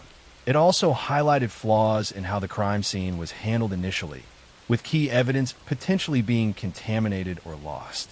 For the Ramsey family, the tragedy of losing JonBenet was compounded by years of being suspected and accused in the court of public opinion. For those who believe an intruder was responsible, the case represents a failure of the justice system to identify and prosecute the real killer. Whatever the truth, JonBenet Ramsey's death remains one of the most infamous unsolved cases in American history, a mystery that has captivated and frustrated investigators and the public for more than a quarter century. Next story. I'm going to tell you a story about a young woman who went missing after leaving work at a gas station, about a surveillance video that captured her final moments, and about how a predator used a simple ruse to abduct her in broad daylight, leading to one of Florida's most heartbreaking cases. In January 2006, 21-year-old Carly Brucio was living in Sarasota, Florida, working at a car wash and trying to rebuild her life. She had struggled with substance abuse, but was working on her recovery and spending time with her young daughter. On February 1st, 2004, Carly finished her shift at a car wash around 6 in the evening and began walking to her friend's house where she was staying. Carly took a shortcut through the parking lot of Evie's car wash, a route she had taken many times before. Security cameras at the car wash captured what happened next, footage that would be broadcast across the nation and haunt everyone who saw it. A man approached Carly, grabbed her by the arm, and led her away. The video showed Carly appearing to resist slightly, but ultimately being pulled off camera by the man. When Carly didn't arrive at her friend's house and wasn't answering her phone, her family became worried and reported her missing. Police reviewed the security footage and immediately released it to the public, hoping someone would recognize the man who had abducted Carly. The grainy video showed a man with distinctive features wearing a mechanic's uniform, and within hours, tips started pouring in. Multiple people called to identify the man as Joseph Smith, a mechanic who worked in the Sarasota area. Smith had a long criminal history, including kidnapping, false imprisonment, and drug charges. He was currently on probation, but his record showed he was exactly the kind of dangerous person who might commit such a crime. Police arrested Joseph Smith less than 24 hours after Carly's abduction. When questioned, Smith initially denied knowing anything about Carly or being at the car wash. But confronted with the surveillance video clearly showing him grabbing Carly, Smith changed his story multiple times, first claiming he was just asking for directions, then admitting he had taken her, but saying she had gone willingly. Despite Smith's arrest, Carly Brucia was still missing. Police urgently needed to find her, hoping she might still be alive. Investigators searched Smith's home, his workplace, and any location connected to him. They interviewed his family members and associates, trying to find any clue about where he might have taken Carly. On February 6, 2004, 5 days after Carly's abduction, police found her body behind a church about 3 miles from where she had been taken. She was lying in the tall grass, partially covered. The medical examiner determined that Carly had been strangled to death. She had been killed relatively soon after being abducted, meaning she had been dead for most of the time searchers had been desperately looking for her. The discovery devastated Carly's family and the entire Sarasota community. Carly had been a young mother trying to turn her life around, working and staying clean. She had simply been walking to her friend's house after work when she encountered Joseph Smith. She had done nothing to deserve what happened to her, yet she became the victim of a violent predator. Joseph Smith was charged with first-degree murder and kidnapping. The evidence against him was overwhelming. The surveillance video showed him abducting Carly. His DNA was found on her body. Witnesses placed him in the area where her body was found. During the investigation, it was revealed that Smith had been high on cocaine at the time of the abduction and murder. Smith's trial began in 2005.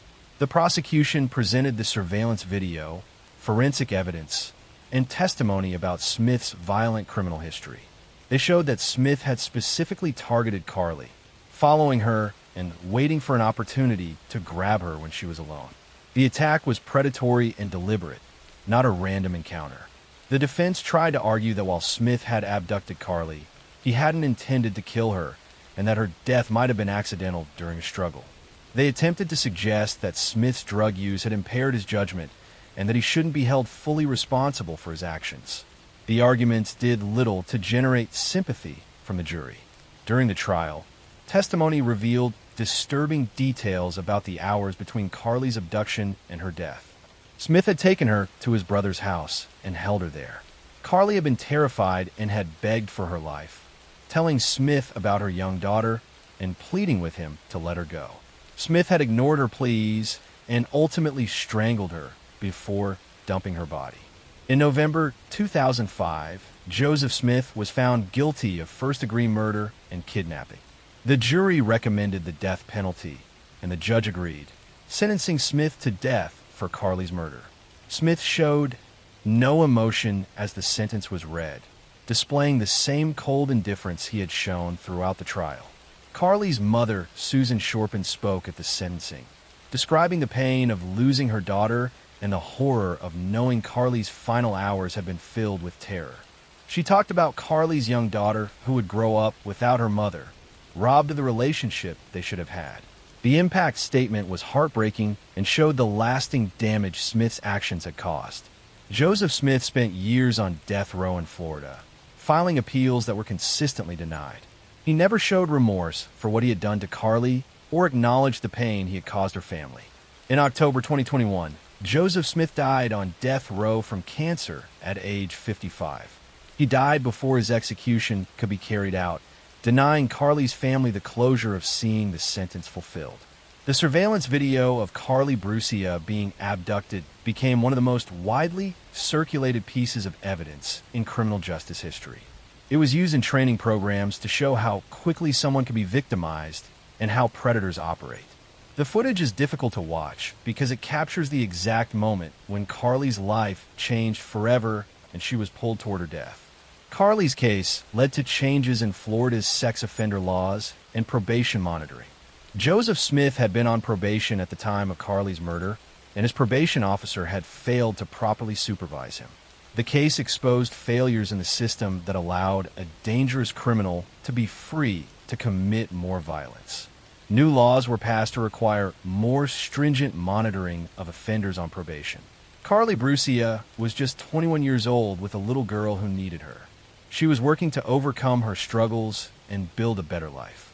She should have made it safely to her friend's house that February evening, but instead she encountered Joseph Smith, a predator who saw her vulnerability and seized the opportunity to commit evil. Her case remains a tragic reminder of how quickly violence can occur and how important it is to remain vigilant and aware of surroundings. Next story. I'm going to tell you a story about a young woman who went missing after attending a concert, about a case that remained unsolved for years, and about how a homeless man's confession finally revealed the dark truth about what happened that night. In October 2009, 20-year-old Morgan Harrington was a Virginia Tech student who loved music and had a bright future ahead of her. On October 17, 2009, Morgan went with friends to see the band Metallica perform at the John Paul Jones Arena in Charlottesville, Virginia. She was excited about the concert and looking forward to a fun night out with her friends. During the concert, Morgan left the arena to use the bathroom or make a phone call. The exact reason isn't clear, but once she stepped outside the arena, she wasn't allowed back and due to the venue's strict no re-entry policy. Morgan was now locked out of the concert while her friends were inside. She tried to get security to let her back in, but they refused. Morgan called her friends and told them she would find a way home. She said she would get a ride or figure something out. Her friends assumed she would be okay and continued watching the concert. But that was the last time anyone who knew Morgan heard from her. She disappeared into the night and was never seen alive again. When Morgan didn't return home and wasn't answering her phone, her family became frantic. They reported her missing and a massive search began. Police reviewed security footage from the arena and surrounding areas. The footage showed Morgan walking in the parking lot area. She appeared unsteady on her feet and seemed disoriented or intoxicated. Witnesses reported seeing Morgan in various locations around the arena. Some saw her walking along nearby roads. One witness saw her get into a vehicle, though they couldn't provide detailed information about the car or driver. Morgan seemed to be having trouble and was clearly vulnerable that night. She had become separated from her friends and was alone in an unfamiliar area. For 3 months, there was no trace of Morgan. Her parents appeared on television pleading for information. Thousands of volunteers searched fields and wooded areas around Charlottesville. The Morgan Harrington case became a major story in Virginia. Everyone wondered what had happened to the young college student who had simply stepped outside a concert venue. On January 26, 2010, a farmer found human remains on his property in Albemarle County, about 10 miles from where Morgan was last seen. The remains were badly decomposed, but were identified through dental records as Morgan Harrington. She had been murdered and her body left in a remote field. The discovery devastated her family, but at least gave them some answers. Police found DNA evidence on Morgan's body that they entered into national databases. The DNA matched evidence from another unsolved case. In 2005, a woman had been attacked near the University of Virginia campus in Charlottesville. She had survived the attack and provided a description of her attacker. The DNA match meant the same person was responsible for both crimes. Investigators now knew they were dealing with a serial predator. The person who had attacked the woman in 2005 had also killed Morgan Harrington in 2009. Police increased their efforts to identify the suspect. They released a sketch based on the 2005 victim's description. They warned the public that a dangerous person was still out there. The case remained unsolved for several more years. Then in 2012, another young woman disappeared from Charlottesville. Hannah Graham, a University of Virginia student, vanished after a night out. Security footage showed her walking through downtown with a man following her. The man was identified as Jesse Matthew, a hospital orderly who lived in the area. Jesse Matthew was arrested for Hannah Graham's abduction. When police tested his DNA, it matched the evidence from both Morgan Harrington's murder and the 2005 attack. After years of investigation, police had finally identified the person responsible. Jesse Matthew had been attacking women in Charlottesville for nearly a decade before being caught. Hannah Graham's body was found about 5 weeks after she disappeared. She had been murdered like Morgan before her. Jesse Matthew was charged with both murders as well as the 2005 attack. The evidence against him was overwhelming. His DNA linked him to all 3 crimes. Witnesses had seen him with Hannah. His pattern of predatory behavior was clear. Rather than face trial, Jesse Matthew pleaded guilty to both murders in March 2016. He admitted to killing Morgan Harrington and Hannah Graham. He was sentenced to 4 consecutive life terms in prison. He will never be released. The plea spared the families from having to endure trials, but also meant many details about the murders were never revealed. Morgan's parents, Dan and Gil Harrington, have worked tirelessly since her death to help other families dealing with missing loved ones. They established a foundation in Morgan's name. They have spoken publicly about the importance of safety and looking out for friends. They have turned their grief into action to try to prevent similar tragedies. The case highlighted several important safety issues. Morgan had been separated from her friends at the concert and couldn't get back inside. She was vulnerable and alone in an unfamiliar area. The no reentry policy that kept her locked out may have inadvertently put her in danger. Venues have since reconsidered such strict policies. Morgan's case also showed how important it is to never leave friends behind. Morgan's friends assumed she would be okay when she said she would find a ride home. They didn't realize how dangerous the situation was. The case became a reminder that people should stay together, especially at night in unfamiliar places. Jesse Matthew had been able to attack multiple women over years because he wasn't identified after the first attack in 2005. If DNA technology had been more advanced then, or if genealogical databases had existed, he might have been caught sooner. Morgan Harrington and Hannah Graham might still be alive. The case showed how important forensic technology is in catching predators. Morgan Harrington was a talented young woman who loved art and music. She was studying education and wanted to become a teacher. She had a close relationship with her family and many friends. She should have enjoyed the concert that night and gone home safely. Instead, she encountered Jesse Matthew, who saw her vulnerability as an opportunity. The Morgan Harrington case serves as a tragic reminder that predators look for vulnerable victims, that seemingly small decisions can have life-changing consequences, that friends should never leave anyone behind, and that advances in forensic science can eventually bring justice even when years have passed. Morgan's memory lives on through her family's advocacy work and through the awareness her case has brought to issues of safety and predatory violence. Next story. I'm going to tell you a story about a childhood stolen, about a monster who wore the mask of Mentor, and about how an entire sport failed to protect the children in its care. In the gymnasiums of Pennsylvania State University, where young athletes trained with dreams of Olympic glory, a doctor moved among them with keys to every locker room and unfettered access to vulnerable children. Parents trusted him completely, grateful their daughters were receiving medical care from such a respected professional.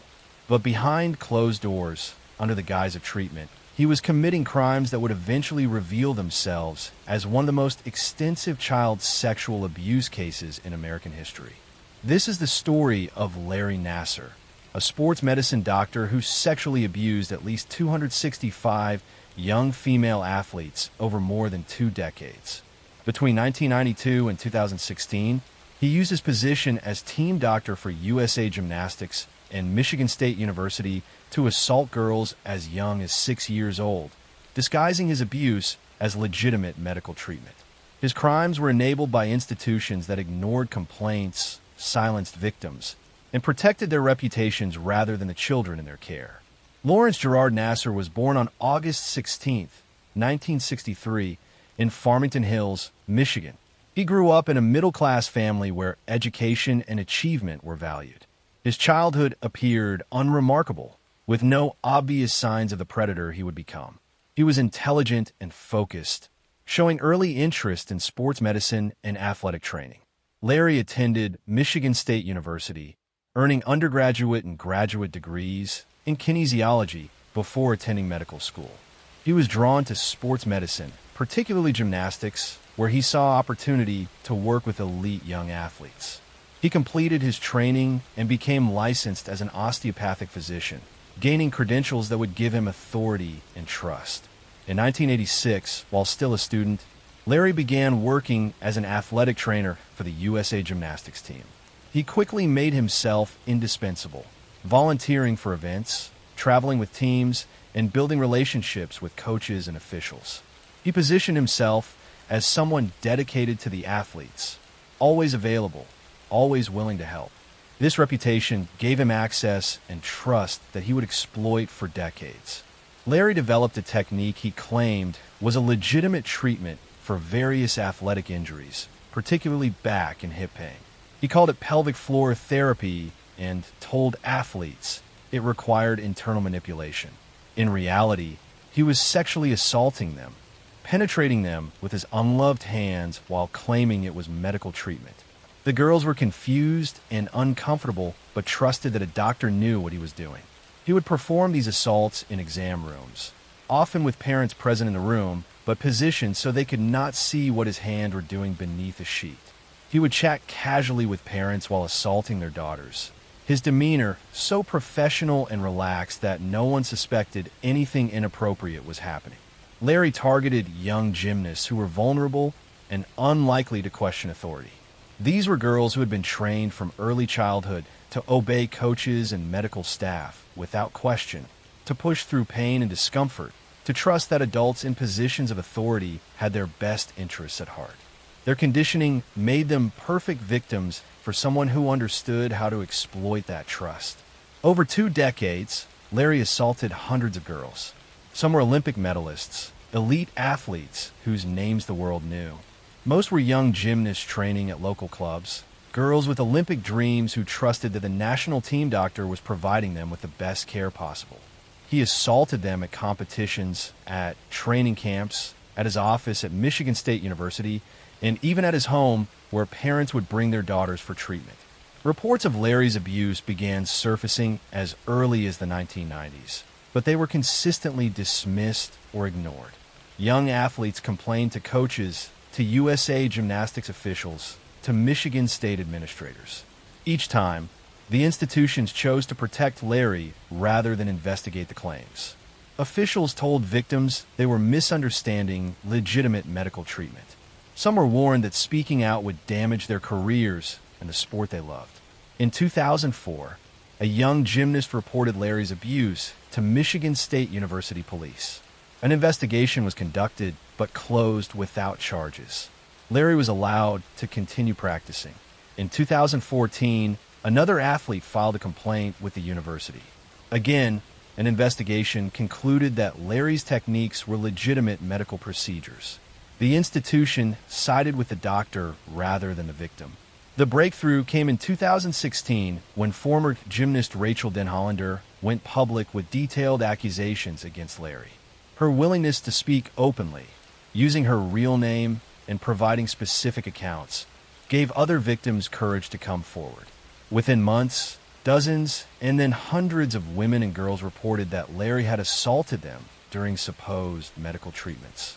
Investigations by police and journalists revealed the staggering scope of Larry's crimes and the systematic failures by USA Gymnastics and Michigan State University to protect children in their care. Internal documents showed that officials had received numerous complaints over decades, but had taken no meaningful action to stop Larry or protect future victims. Larry Nassar was arrested in December 2016 on child pornography charges. As the investigation expanded, he was charged with multiple counts of criminal sexual conduct spanning decades.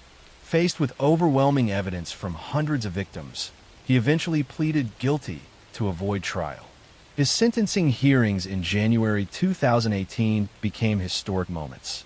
Over 7 days, 156 victims gave impact statements describing how Larry's abuse had affected their lives. Olympic champions like Ali Raisman, Michaela Maroney, and Simone Biles spoke publicly about being abused by the doctor they had trusted.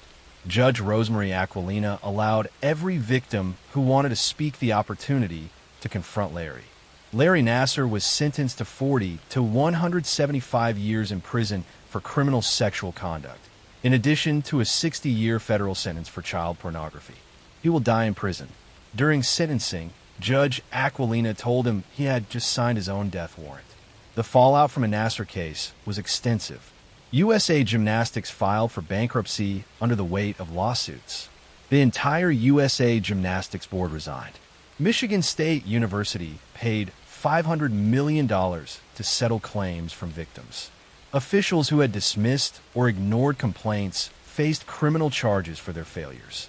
Larry's case exposed how institutions prioritize reputation over child safety, how predators exploit positions of trust and authority, and how children in elite sports can be particularly vulnerable to abuse because they have been conditioned to endure pain and obey authority figures without question. The survivors of Larry Nassar's abuse have become advocates for changing how institutions handle allegations of abuse and for protecting children in sports.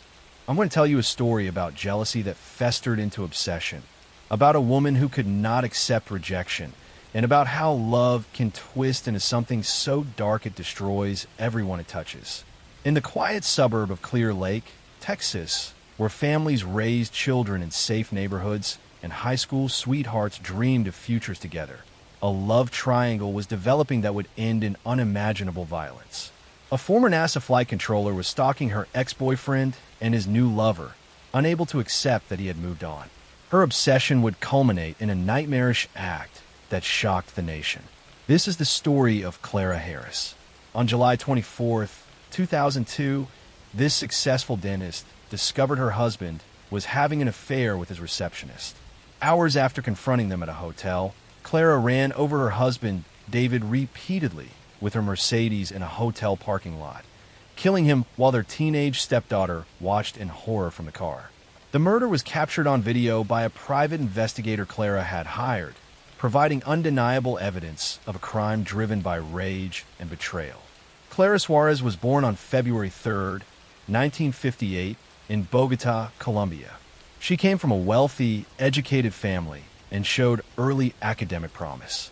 She excelled in school and pursued dentistry, earning her degree and establishing herself as a skilled professional. She was ambitious and driven, accustomed to success and control over her life. Clara moved to the United States and built a successful dental practice in Houston, Texas. She met David Harris, a fellow dentist, and they married in 1992. Together, they ran a thriving orthodontic practice, living in an affluent suburb with David's twin sons from a previous marriage. To outsiders, they seemed like a successful, attractive couple living the American dream. But by the early 2000s, their marriage was troubled. David was unhappy and began an affair with Gail Bridges, a receptionist at their dental office. The affair was not subtle, and Clara became suspicious. In July 2002, she confirmed her fears by hiring a private investigator who documented David and Gail meeting at hotels. On July 24th, 2002, Clara and her stepdaughter Lindsay followed the private investigator to the Nassau Bay Hilton where David was meeting Gail. Clara confronted them in the hotel lobby, creating a scene. Hotel staff intervened and asked everyone to leave. David and Gail went to the parking lot. What happened next was captured on video by the private investigator's camera. Clara got into her silver Mercedes with Lindsay in the passenger seat. She spotted David and Gail in the parking lot and accelerated toward them. David pushed Gail out of the way, saving her, but Clara struck him with the car, knocking him down. Then Clara did something that transformed an act of rage into calculated murder. She circled the parking lot and ran over David's body again and again. Witnesses counted 3 or 4 times that she deliberately drove over her husband while Lindsay screamed for her to stop. When Clara finally stopped, David was dead, his body crushed beneath the wheels of the car his wife had been driving. Clara immediately began claiming it was an accident, that she had lost control of the vehicle. But the video evidence was damning. It clearly showed her circling the parking lot repeatedly, deliberately running over David each time. Multiple witnesses testified that it was obviously intentional. During her trial in 2003, Clara's defense team tried to argue she had suffered a temporary breakdown driven by the discovery of the affair. They presented her as a devoted wife who had been betrayed and snapped in a moment of emotional crisis. But prosecutors showed this was not a momentary loss of control, but sustained violence. She had run over David multiple times, each pass requiring a conscious decision to continue. The most heartbreaking testimony came from Lindsay, David's teenage daughter who had been in the car during the murder. She described screaming at Clara to stop, begging her to end the violence. but Clara had ignored her and continued running over David. Lindsay had loved her stepmother, but now had to testify against her about the most traumatic experience of her life. On February 14th, 2003, Valentine's Day, Clara Harris was convicted of murder. The jury rejected her claims of accident or temporary insanity. She was sentenced to 20 years in prison and ordered to pay $10,000 in fines. Judge Carol Davies called her actions calculated and deliberate. Clara served 15 years of her sentence, during which she maintained that she had not intended to kill David, that she loved him, and the violence was an aberration driven by overwhelming emotion. She expressed remorse, but continued to minimize her responsibility, claiming she had only meant to scare him or damage the car, not to kill him. She was released from prison in May 2018 after serving her sentence. She returned to Colombia where she had family support and began trying to rebuild her life. But she left behind a destroyed family in Texas. David's sons from his first marriage had lost their father to their stepmother's rage. Lindsay, who had witnessed the murder, carried trauma that therapy could never fully heal. Gail Bridges, the woman David had been having an affair with, lived with guilt and grief. She had survived only because David pushed her out of the way, sacrificing himself. She had to process both surviving and knowing that her affair had been the catalyst for the violence. The Clara Harris case became infamous as an example of crimes of passion, though that term minimizes the calculated nature of what she did. Running over someone repeatedly is not a momentary loss of control, but sustained violence requiring multiple conscious decisions to continue. It revealed how betrayal and humiliation can drive even successful, educated people to commit acts they would have considered unthinkable before jealousy consumed them. Clara had built a life of success and respectability, but when faced with rejection and infidelity, she chose violence over walking away, destroying everything she had built and taking the life of the man she claimed to love. The video of the murder, shown repeatedly during trial and news coverage, became one of the most disturbing pieces of evidence in a crime driven by the oldest motive in human history. If I cannot have you, no one will.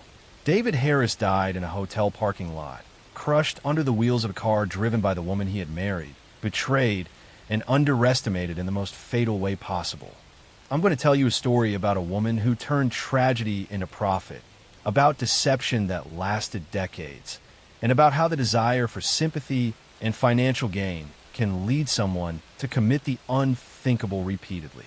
In the small town of Wanaque, New Jersey, during the 1970s and 1980s, one family seemed cursed by terrible luck.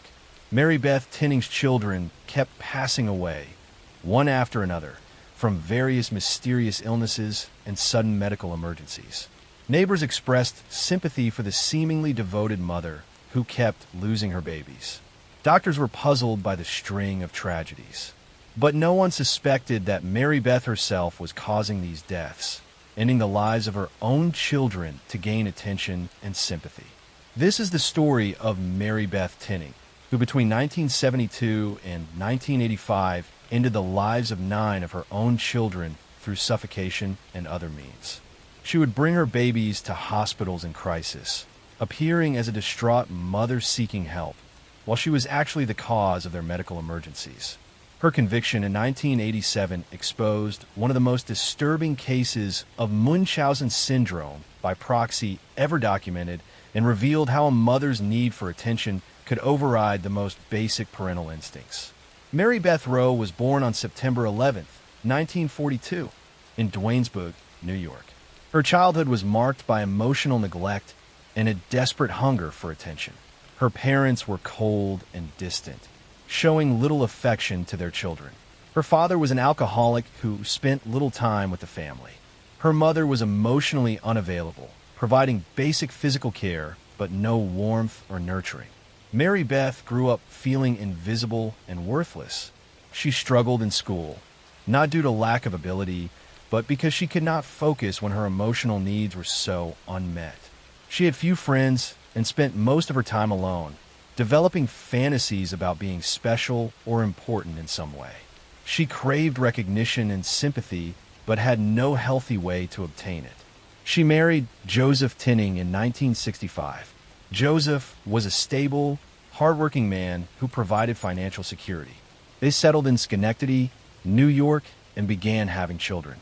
For Mary Beth, motherhood seemed like an opportunity to finally matter, to be important to someone. But she quickly discovered that healthy children did not generate the attention she craved. In January 1972, Mary Beth's 8-day-old daughter, Jennifer, passed away from what doctors determined was meningitis and pulmonary edema. The death appeared natural and tragic. The community rallied around Mary Beth, offering sympathy and support. For perhaps the first time in her life, Mary Beth was the center of attention, receiving care and concern from everyone around her. The experience was intoxicating. Just 17 days after Jennifer's passing, Mary Beth's 2-year-old son, Joseph, died suddenly. Doctors attributed it to cardiac arrest related to a previous illness. 2 children gone within 3 weeks seemed impossibly tragic, but medical professionals accepted Mary Beth's explanations, and no one suspected foul play. Mary Beth received even more sympathy and attention as the unlucky mother who had lost 2 children. What no one realized was that Mary Beth had discovered a terrible way to get the attention she desperately needed. By harming her children, she could create medical crises that brought doctors, nurses, neighbors, and family members rushing to support her. She was no longer invisible. She mattered. Over the next 13 years, 7 more of Mary Beth's children would pass away under suspicious circumstances. Barbara passed away at age 4.5, officially from Reye's syndrome.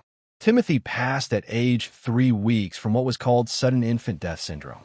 Nathan passed at 5 months, another SIDS diagnosis. Mary Frances passed at 3 months. Jonathan passed at 3 months. Michael passed at 2.5 weeks. Each time, doctors accepted that these were tragic but natural deaths. Mary Beth's method was suffocation. She would smother her babies with pillows or blankets, cutting off their air supply until they stopped breathing. Sometimes she would revive them and bring them to hospitals, creating medical emergencies that required intensive intervention. Other times, she would simply end their lives and present their bodies to authorities, claiming they had stopped breathing suddenly. She carefully selected which children to harm and when. She would wait until the sympathy from one passing had faded, then create a new crisis with another child. She was methodical in maintaining the attention flow she needed, spacing the tragedies to maximize impact without raising immediate suspicion.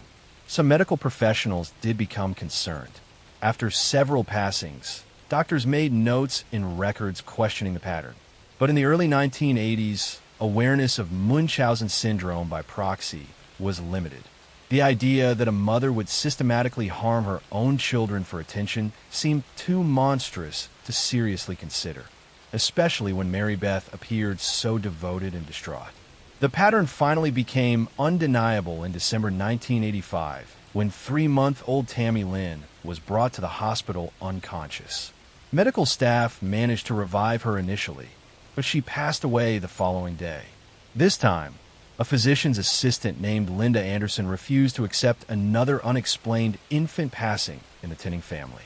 She pushed for investigation, and authorities finally began examining the impossible pattern.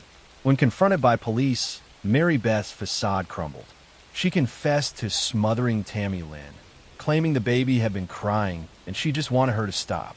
She denied harming her other children, but investigators did not believe her given the overwhelming pattern.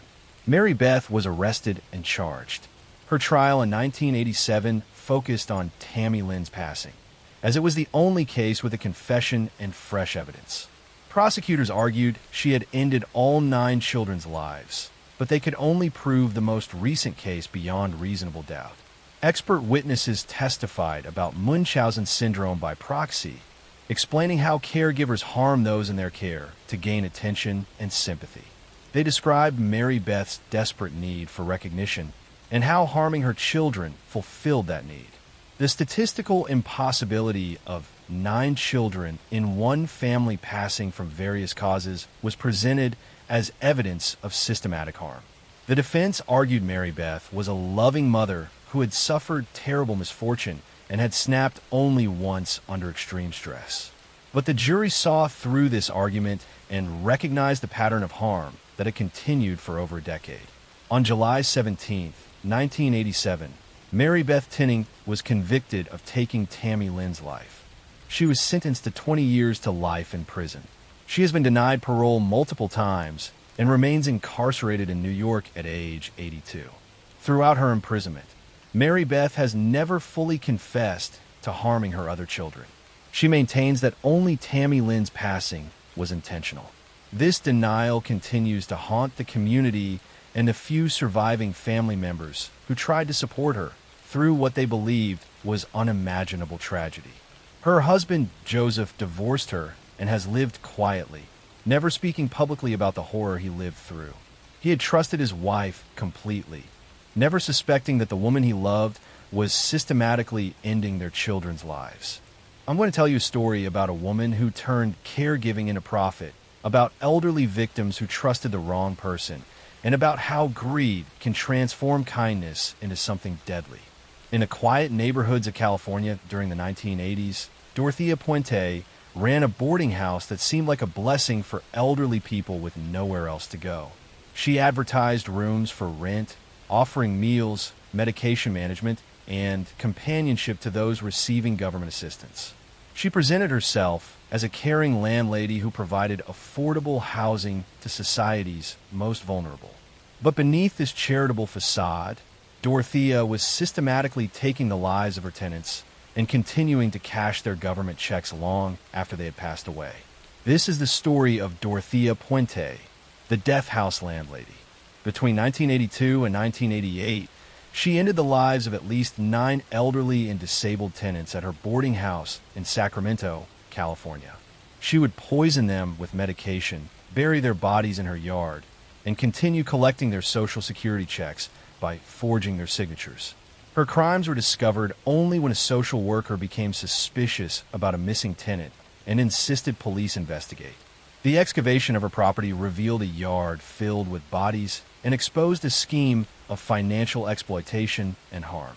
Dorothea Helen Gray was born on January 9, 1929, in Redlands, California. Her childhood was marked by instability and neglect that shaped her into someone who valued money and appearances above all else.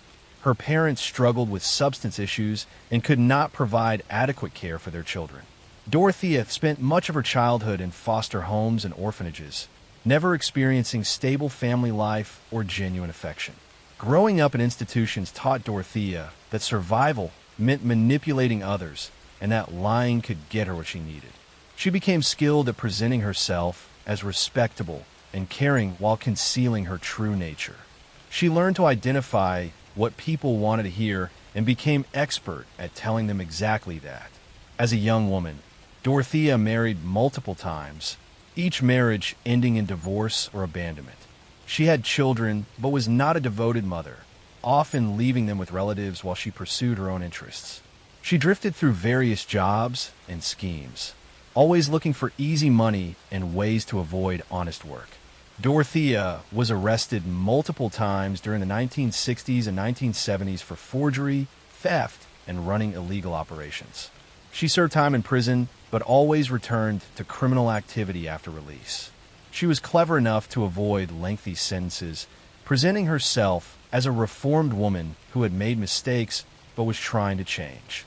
In the early 1980s, Dorothea purchased a large Victorian house at 1426 F Street in Sacramento. She converted it into a boarding house, advertising rooms for elderly and disabled people who receive government assistance. She presented herself as a caring landlady who would provide meals, medication management, and companionship to vulnerable tenants who had nowhere else to go.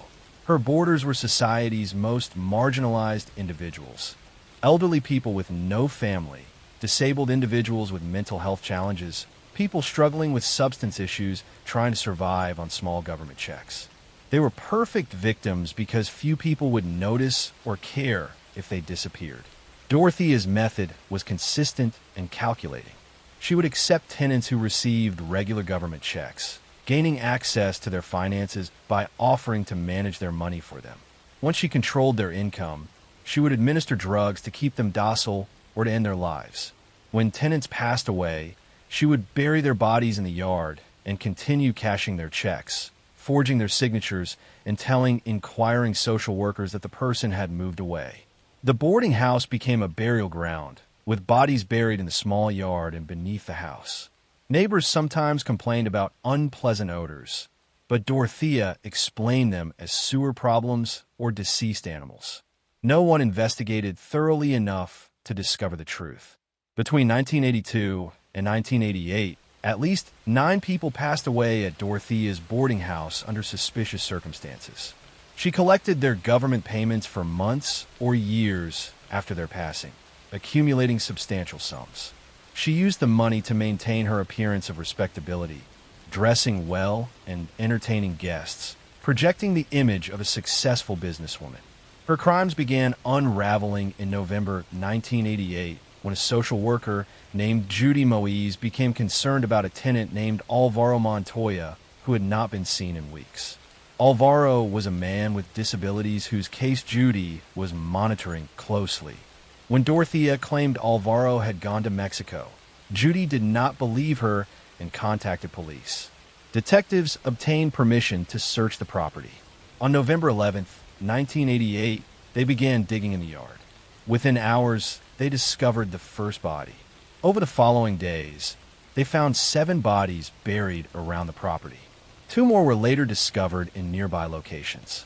The victims were in various states of decomposition, making identification difficult. Dorothea was present during the initial search, but fled before police could arrest her. She traveled to Los Angeles, where she was recognized at a location by someone who had seen news coverage of the investigation. She was arrested on November 17, 1988, and returned to Sacramento to face charges. During her trial in 1993, prosecutors presented evidence that Dorothea had systematically ended tenants' lives to steal their government benefits. Medical examiners testified that victims had passed away from overdoses of prescription medications. Financial records showed Dorothea had forged signatures and cashed checks belonging to deceased tenants for years. Dorothea's defense claimed the tenants had passed away from natural causes related to their age and health conditions, and that she had simply panicked and buried them rather than report the passings. But the prosecution demonstrated that relatively healthy tenants had suddenly passed away shortly after moving in, and that Dorothea had immediately begun forging their signatures. She was convicted of 3 counts on August 26, 1993, though prosecutors believed she had ended at least 9 lives. She was sentenced to life in prison without possibility of parole. Throughout the trial, Dorothea maintained her innocence, insisting the passings were natural and she was being wrongly accused. Dorothea Pointe passed away in prison on March 27, 2011, at age 82. She never confessed or showed genuine remorse for her crimes. To the end, she maintained she had been a caring landlady who was misunderstood. Her case revealed how easily vulnerable populations can be victimized by those who recognize that society does not pay close attention to the elderly, disabled, and marginalized. Her victims were people whose disappearances would not trigger immediate investigations, whose lives were considered less valuable by systems that failed to protect them. The boarding house at 1426 F Street became infamous, a symbol of how evil can hide behind a caring facade. The property has changed hands multiple times, with each owner struggling with the stigma of the house's dark history. I'm going to tell you a story about a woman who saw dollar signs in human suffering, about babies who became commodities, and about how desperate mothers were exploited by someone who promised help but delivered only tragedy. In the Victorian slums of London during the 1860s and 1870s, unwed mothers faced impossible choices. Pregnancy outside marriage brought crushing social shame that could destroy a woman's life and her family's reputation. Many desperate women sought baby farmers, people who would take infants for a fee and supposedly care for them or place them with adoptive families. Amelia Dyer ran one of the most successful baby farming operations in England, presenting herself as a kind woman who provided a service to those in need. But the babies placed in her care were never seen again. This is the story of Amelia Dyer, one of Victorian England's most prolific killers. Between the 1860s and 1896, she is believed to have ended the lives of over 400 infants, though the exact number will never be known. She would accept babies from desperate mothers for a fee, promising to care for them or arrange adoptions. Instead, she would end their lives shortly after receiving them, keep the money, and continue advertising for more clients. Her crimes were discovered in 1896 when bodies began surfacing in the River Thames, wrapped in packages that were eventually traced back to her. Amelia Elizabeth Hobley was born in 1837 in a village near Bristol, England. She came from a respectable working-class family and received more education than was typical for girls of her social class. She trained as a nurse and seemed destined for a respectable life helping others. She married and had a daughter, but her husband passed away young, leaving Amelia to support herself and her child. Amelia struggled financially as a widow and began looking for ways to earn money. She learned about baby farming, a practice where women took in infants for payment. Some baby farmers provided legitimate care or helped arrange adoptions, but others saw it as an opportunity for profit without the burden of actually caring for children, and Amelia fell into this latter category. She began taking in babies in the 1860s, advertising her services in newspapers. Initially, she may have provided some care, but she quickly realized that keeping infants alive was expensive and labor-intensive. She discovered that ending their lives shortly after receiving them maximized profit while minimizing work. She would collect fees from mothers who believed their babies would be cared for, then dispose of the infants and keep the money. Amelia's method was simple. She would strangle babies with dressmaking tape or allow them to starve, then wrap the bodies in cloth and dump them in rivers or bury them in various locations. Many bodies were never found, and those that surfaced were often too decomposed to identify. In an era before fingerprints, DNA, or systematic record keeping, tracking missing infants was nearly impossible. She targeted the most vulnerable mothers, young unmarried women who had become pregnant, facing terrible social stigma in Victorian society. These women were desperate to hide their situations and willing to pay for discretion. They had no power to demand accountability or follow up on their children's welfare, and Amelia exploited this powerlessness ruthlessly. Amelia moved frequently, operating under different names in various towns to avoid suspicion. When neighbors began noticing the lack of crying babies or questioning why infants arrived but quickly disappeared, she would simply relocate and begin again elsewhere. She operated her deadly business for approximately 30 years. Her crimes might have continued indefinitely, but in 1896 she made a critical mistake. A bargeman found a package floating in the Thames containing the body of an infant. The child had been strangled with tape. More packages were discovered over the following days, all containing infant bodies wrapped similarly. Police investigating the packages found a label with an address that led them to Amelia Dyer. When police arrested Amelia in April 1896, they found evidence of her baby farming operation throughout her home. They discovered correspondence with mothers arranging to place their babies, receipts for fees collected, and items belonging to infants who had disappeared. They found the tape she used for strangling. The evidence was overwhelming and undeniable. Amelia initially attempted to claim insanity, a defense she had successfully used during a previous arrest years earlier for a lesser charge. But prosecutors demonstrated she was fully aware of her actions and had operated her business systematically and deliberately for decades. She understood what she was doing was wrong, which was why she hid evidence and moved frequently to avoid detection. Her trial in May 1896 lasted just 2 days. The evidence was clear and comprehensive. Amelia eventually confessed to at least some of the crimes, though she never revealed the full extent of her activities. She was convicted and sentenced to execution by hanging. On June 10, 1896, Amelia Dyer was hanged at Newgate Prison in London. She was 57 years old. Before her execution, she wrote letters attempting to take full responsibility and absolve others who might have known about her activities, though the sincerity of these letters is questionable. Investigators attempted to determine how many babies Amelia had actually taken and disposed of during her career.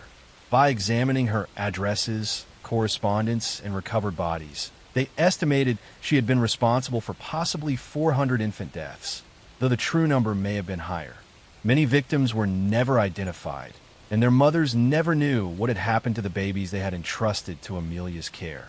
The Amelia Dyer case shocked Victorian England and led to reforms in how fostering and adoption were regulated. The Infant Life Protection Act was strengthened, requiring registration of individuals taking in infants and regular inspections of baby farming operations. These reforms came too late for Amelia's victims, but helped protect future children from similar predators. Her case revealed the vulnerability of infants born into poverty or outside marriage in Victorian society. These babies were seen as shameful burdens rather than innocent lives deserving protection. The social stigma around unmarried motherhood created conditions where women felt they had no choice but to surrender their children to people like Amelia, trusting promises that were complete fabrications. The mothers who had given their babies to Amelia lived with devastating guilt when they learned the truth. Many had believed their children were being raised in good homes, never suspecting they had paid someone to end their babies' lives. Some mothers had been coerced by families desperate to hide scandal, adding another layer of tragedy to already heartbreaking situations. Amelia Dyer stands as one of history's most prolific serial killers, someone who turned caregiving into a business of death.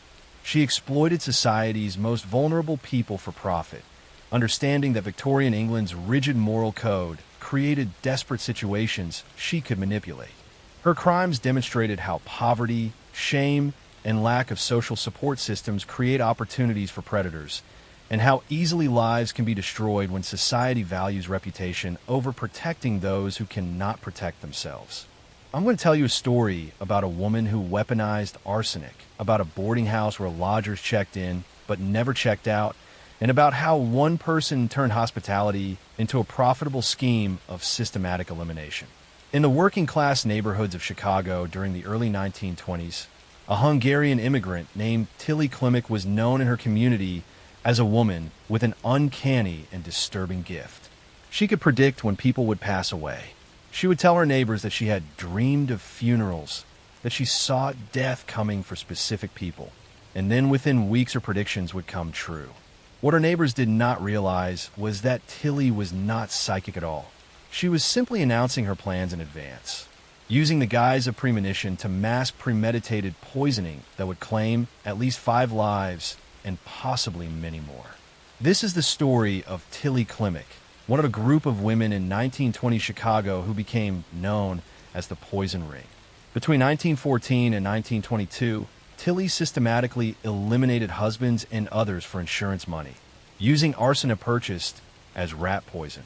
Her arrest and trial exposed a network of women in Chicago's immigrant communities who were sharing information about how to poison unwanted husbands and collect insurance payments, creating one of the most disturbing criminal conspiracies in American history. Tilly Burek was born Ottilie Burek in Poland around 1876. She immigrated to Chicago as a young woman, part of the massive wave of Eastern Europeans seeking opportunities in America's industrial cities. She settled in a Polish neighborhood on Chicago's South Side, joining a community of immigrants struggling to establish themselves in their new country. Tilly married John Mickiewicz around 1890. The marriage seemed ordinary at first, but Tilly was deeply dissatisfied with her circumstances. Her husband worked hard but earned little, and Tilly watched others in the community achieve prosperity while she remained trapped in poverty. She began to resent John and see him as the obstacle to the better life she desired. In 1914, John Mickiewicz became mysteriously ill. He suffered from severe stomach pains, nausea, and progressive weakness that doctors could not adequately explain. After months of suffering, John passed away. Tilly collected his life insurance policy and showed no visible grief. Within months, she had begun searching for a new husband. Before John's passing, Tilly had made a chilling announcement to neighbors. She told them she had dreamed of John's funeral, that she could see his coffin and mourners. She described the vision in detail, explaining that she knew he would soon pass away. When John actually did die shortly after, neighbors were amazed at Tilly's apparent psychic abilities. Tilly married Joseph Guskowski in 1914, shortly after John's passing. Joseph was a hard-working man with savings, which made him attractive to Tilly. But like her first husband, Joseph soon began experiencing mysterious symptoms. He suffered from the same stomach ailments and weakness that had afflicted John. Before Joseph became seriously ill, Tilly again told neighbors about her premonitory dreams, describing Joseph's future funeral in disturbing detail. Joseph passed away after several months of illness, and once again Tilly collected life insurance money. Neighbors were beginning to whisper about Tilly's strange ability to predict deaths, but no one suspected the truth. In their community, where superstition and folk beliefs were common, many accepted that Tilly might genuinely have some supernatural gift for seeing death approaching. Tilly married Frank Kupsik in 1920. Frank was a prosperous man with substantial assets, making him Tilly's most financially valuable husband yet. She took out a generous life insurance policy on Frank shortly after their marriage. Within weeks, Frank began experiencing the now familiar symptoms of severe gastrointestinal distress and weakness. But this time, Frank's relatives became suspicious. Frank had been healthy and robust before marrying Tilly, and his sudden decline seemed wrong. His family insisted that doctors investigate more thoroughly, demanding tests beyond the standard examinations of the era. In 1922, doctors tested Frank's blood and discovered high levels of arsenic. Police were immediately notified, and a criminal investigation began. Detectives started examining Tilly's history and discovered the pattern of deceased husbands and insurance collections. They exhumed the bodies of John Mickiewicz and Joseph Guskowski and found both contained lethal amounts of arsenic. Further investigation revealed something even more disturbing. Tilly was part of a network of women in Chicago's immigrant neighborhoods who were sharing information about poisoning unwanted husbands.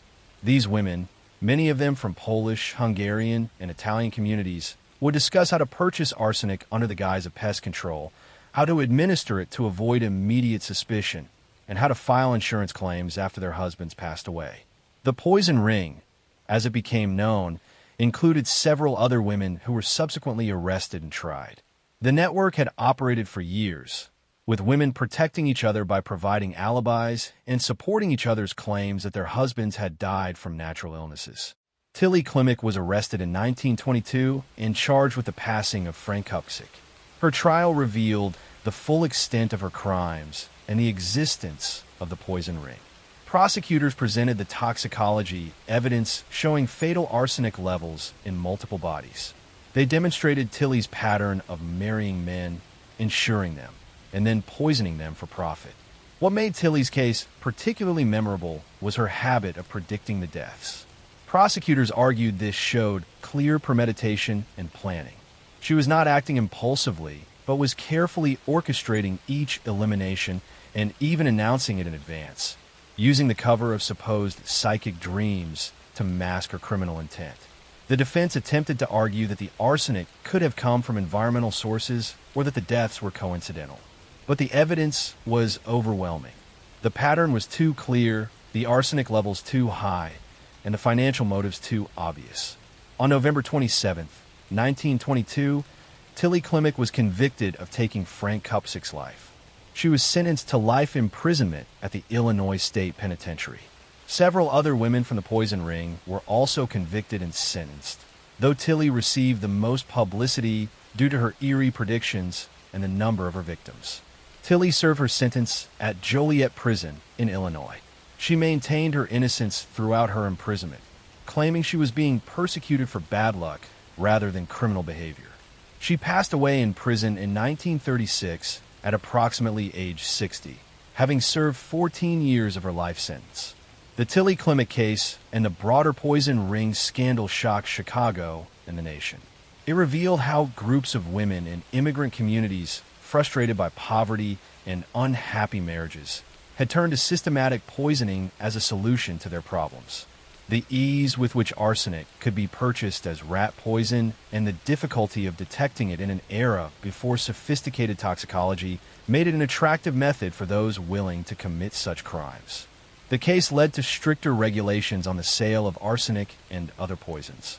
I'm going to tell you a story about a stretch of beach in New York where the wind carried secrets, a place bordered by wealthy houses and empty dunes, where for years nobody noticed what was buried right beneath their feet. I'm going to tell you about the victims who vanished, the families who refused to give up, and a killer who lived such an ordinary life that he blended into the neighborhood without raising a single eyebrow. This is the true story of the Long Island serial killer, a case that haunted investigators for more than a decade and revealed how deeply a predator can hide inside a world that looks safe from the outside. The story begins not with a body, but with a phone call. In May 2010, a young woman named Shannon Gilbert placed a panicked 911 call from inside a gated community in Oak Beach, New York. She was terrified, running, telling the operator that someone was trying to kill her. She banged on doors begging for help, but disappeared into the darkness before police arrived. Officers initially treated it as a mental health episode, not a crime. They assumed she wandered into the marsh and drowned. They didn't search with urgency. They didn't push deeper. And because that call wasn't taken seriously, nobody realized that the disappearance of one woman was about to expose something far worse. Months passed. Shannon remained missing. Her family kept asking questions. Police did not yet understand the scale of what was coming. In December 2010, during a routine training exercise with a search dog, officers found something near the tall grass along Gilgo Beach. A set of remains wrapped in burlap. At first, they thought it might be Shannon, but it wasn't. It belonged to another woman, one who had been missing for years. That discovery immediately changed the tone of the investigation. This was not an accident. This was a dumping site, and the killer had been using it long before anyone noticed. The next day, they found another body, then another, then one more. 4 victims in total, all placed within a few hundred meters of each other. Same condition, same type of burlap wrapping, same location, same pattern. The media exploded with coverage, naming the unknown suspect the Long Island serial killer, or LISK. People who lived in million-dollar homes along that coastline suddenly realized they were living beside a graveyard. All 4 victims were young women who worked as online escorts.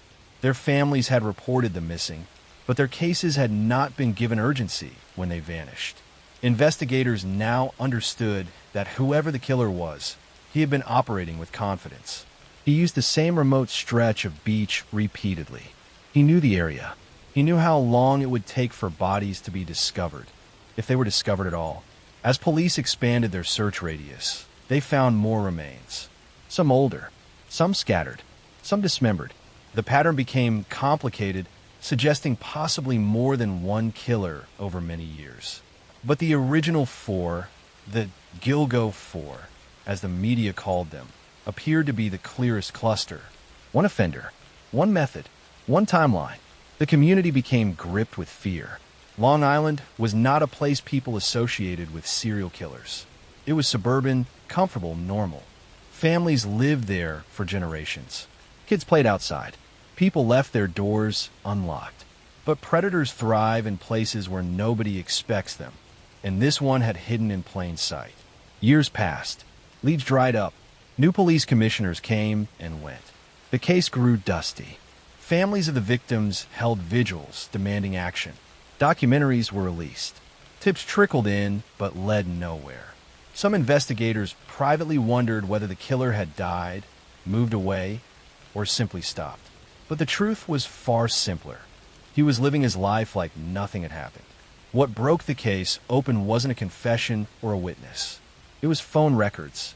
The killer had used burner phones to contact the victims before meeting them. He had also used those same burners to taunt the family of one victim, calling her sister repeatedly, describing what he had done, feeding on their fear.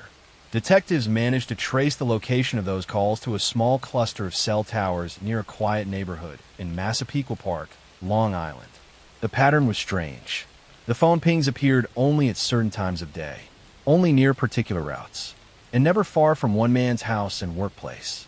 That man was Rex Hoyerman, a married architect with a respected job in Midtown Manhattan. He looked like someone you might pass on a busy street without noticing. Average, quiet, slightly awkward, a man who lived a routine life. But behind that ordinary surface was a carefully hidden darkness.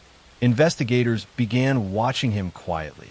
They analyzed his car movements, his commutes, his habits. They dug into his internet history and found searches related to the victims, the investigation, disturbing content, and movements of sex workers in New York. Hoyerman had been living a double life for years. In Manhattan, he worked in a sleek office building. On Long Island, he came home to a suburban street where neighbors thought he was odd but harmless. All the while, he was stalking vulnerable women. What finally solidified the case was DNA. At the dumping sites, microscopic hairs had been collected years earlier, too degraded to test at the time. But technology evolved. New techniques allowed those hairs to be traced back not to Hoyerman himself, but to someone in his household. When detectives compared them with samples from his family, the match was unmistakable. The hair was his wife's, transferred from him to the victims, likely through shared objects or clothing. It placed him directly in the chain. Police moved quickly. They gathered trash from outside his home. They seized his electronic devices. They monitored his movements. And when they had enough evidence to ensure he could never escape justice, they arrested him in a dramatic takedown in Manhattan. The news spread instantly across the world. After more than a decade of fear and unanswered questions, the Long Island serial killer had a name and a face. People were shocked that such a normal-looking man had been responsible. His neighbors described him as odd, solitary, but beyond that, unremarkable. That was what made him so effective. He never looked like a threat. As investigators searched his home, they found a hidden soundproof room, disturbing internet searches, multiple burner phones, and a collection of firearms. Everything pointed toward a man who planned carefully, blended in, and treated human lives as disposable. Even after the arrest, the full story of his crimes is still unfolding. New remains found across Long Island may be connected. Cold cases from earlier years have been reopened. Families who waited more than a decade for answers finally saw movement, finally felt that someone was listening. The story of the Long Island serial killer is not just about a man who hid bodies in the sand. It is about a system that failed vulnerable women. It is about families who kept pushing when nobody else paid attention. It is about a community that thought it was safe until the truth forced them to see what was hiding underneath the surface. And it is a reminder that monsters do not always appear with warning signs or dramatic behavior. Sometimes they live in the quiet house down the street, go to work, attend PTA meetings, mow their lawns, and wave at neighbors. I'm going to tell you a story about a mother who became famous for searching for her missing daughter, about a case that gripped America for years, and about how a tragic accident was covered up with lies that spiraled into a media firestorm and criminal trial. On July 15, 2008, Cindy Anthony called 911 in Orlando, Florida, with a frantic report. Her 2-year-old granddaughter Kaylee Anthony had been missing for 31 days, and her daughter Casey had been lying about where the little girl was. The call set off a chain of events that would become one of the most watched criminal cases in American history. Casey Anthony was a 22-year-old single mother living with her parents George and Cindy Anthony. Her daughter Kaylee was a bright, adorable toddler with big brown eyes who was the center of the family's world.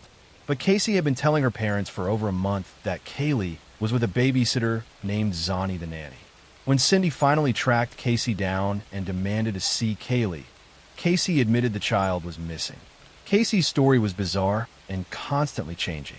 She claimed a babysitter named Zenaida Fernandez Gonzalez had kidnapped Kaylee. She said she had been conducting her own investigation to find her daughter and hadn't wanted to worry her parents. But as police investigated, they discovered there was no babysitter. The name Casey gave led to a real woman who had never met Casey or Kaylee and had never worked as a nanny. Police quickly realized that Casey had been lying about nearly everything. During the 31 days Kaylee was supposedly missing, Casey had been partying at nightclubs, getting a tattoo that read Bella Vita, meaning beautiful life, and spending time with her boyfriend. Photos from her social media showed her smiling and dancing while her daughter was nowhere to be found. Investigators searched Casey's car and found it had been abandoned and smelled strongly of decomposition. Forensic testing detected chemical compounds consistent with human decomposition in the trunk. Hair samples found in the trunk showed signs of decomposition and were consistent with Kaylee's hair. Cadaver dogs alerted to the presence of human remains in the trunk and in the Anthony family's backyard. Casey was arrested and charged with child neglect, making false statements to police and obstruction of justice. As the investigation continued, the charges became more serious. Prosecutors believed that Casey had ended her daughter's life and disposed of her body, then lied repeatedly to cover up the crime. The case became a media sensation. Cable news channels covered every development obsessively. The public was fascinated by Casey's behavior and the bizarre details emerging about her life. She had been living a double life, telling her parents she had a job at Universal Studios when she had actually been fired years earlier. She had invented friends and babysitters that didn't exist. Her web of lies was extensive and elaborate. In December 2008, 6 months after Kaylee was reported missing, a utility worker discovered skeletal remains in a wooded area less than a half-mile from the Anthony family home. The remains were found inside a laundry bag with duct tape near the skull. Forensic analysis confirmed the remains were Kaylee Anthony. The little girl had been dead since shortly after she was last seen in June 2008. The discovery of Kaylee's body led prosecutors to charge Casey Anthony with first-degree ending of life. They believed Casey had used chloroform to sedate Kaylee, then suffocated her with duct tape before disposing of her body in the woods. The prosecution's theory was that Casey wanted freedom from the responsibilities of motherhood and saw her daughter as an obstacle to the partying lifestyle she preferred. Casey's trial began in May 2011 and was broadcast live on television. Millions of Americans watched as prosecutors presented their case. They showed evidence of Casey's internet searches for chloroform and neck-breaking methods. They presented forensic evidence about decomposition in her car. They called witnesses who testified about Casey's partying during the time Kaylee was missing. The defense, led by attorney Jose Baez, presented a shocking alternative theory. They claimed that Kaylee had accidentally drowned in the family swimming pool and that Casey's father George had discovered the body and helped cover it up. They argued that Casey had been sexually abused by her father and brother and had developed a pattern of lying as a coping mechanism. They suggested the appearance of Casey partying was just her way of dealing with trauma. The defense couldn't explain why an accidental drowning would lead to duct tape on Kaylee's face or why the body would be hidden in the woods rather than authorities being called. But they successfully raised doubts about the prosecution's theory by pointing out there was no definitive proof of exactly how Kaylee died. After deliberating for less than 11 hours, the jury returned with a verdict that shocked the nation. On July 5, 2011, Casey Anthony was found not guilty of first-degree ending of life, aggravated child abuse, and aggravated manslaughter. She was only convicted of 4 misdemeanor counts of lying to law enforcement. The jury felt the prosecution hadn't proven beyond reasonable doubt exactly how Kaylee died or that Casey had deliberately taken her life. The verdict sparked outrage across America. People felt that justice had not been served for little Kaylee. Some jurors later explained that while they believed Casey was probably responsible for her daughter's death, the prosecution hadn't proven their case definitively enough to convict on the serious charges. Casey Anthony served her time for the lying convictions and was released in July 2011. She has lived in relative seclusion since then, though she has given occasional interviews maintaining that Kaylee's death was an accident. In a 2022 interview, she claimed for the first time that Kaylee had drowned in the pool and her father had been involved in covering it up, though she provided no evidence for this claim. George and Cindy Anthony have maintained that they believe Kaylee's death was not an accident and that Casey knows more than she has ever admitted. The family has been permanently fractured by the tragedy and the accusations that flew during the trial. Kaylee Anthony would have been a teenager today. Instead, her short life ended at age 2 under circumstances that remain officially unexplained. Her case highlighted flaws in how the justice system handles cases where cause of death cannot be definitively determined. It also sparked discussions about how media coverage can influence public perception of criminal cases. The case of Kaylee Anthony remains one of the most controversial in recent American history. A little girl died and was hidden in the woods for months. Someone put duct tape on her face and left her remains to decompose. Whether it was an accident covered up or something more sinister, the truth died with Kaylee in those woods, and justice for her remains elusive in the eyes of many who followed her story. I'm going to tell you a story about a mother who made a frantic 911 call claiming an intruder had attacked her family, about a crime scene that didn't add up, and about how investigators unraveled a web of lies to reveal that the real danger came from within the family itself. In June 1996, the Routier family lived in an upscale neighborhood in Rowlett, Texas, a suburb of Dallas. Darlie Routier was a 26-year-old mother of 3 boys, married to Darren Routier, who ran a successful business. To neighbors, they seemed like a perfect family living the American dream in their large home with a pool and all the trimmings of success. On the night of June 6, 1996, Darlie called 911 in a panic, screaming that an intruder had broken into her home and attacked her and her children. When police and paramedics arrived, they found a horrifying scene. 2 of Darlie's sons, 6-year-old Devin and 5-year-old Damon, had been stabbed multiple times and were dying.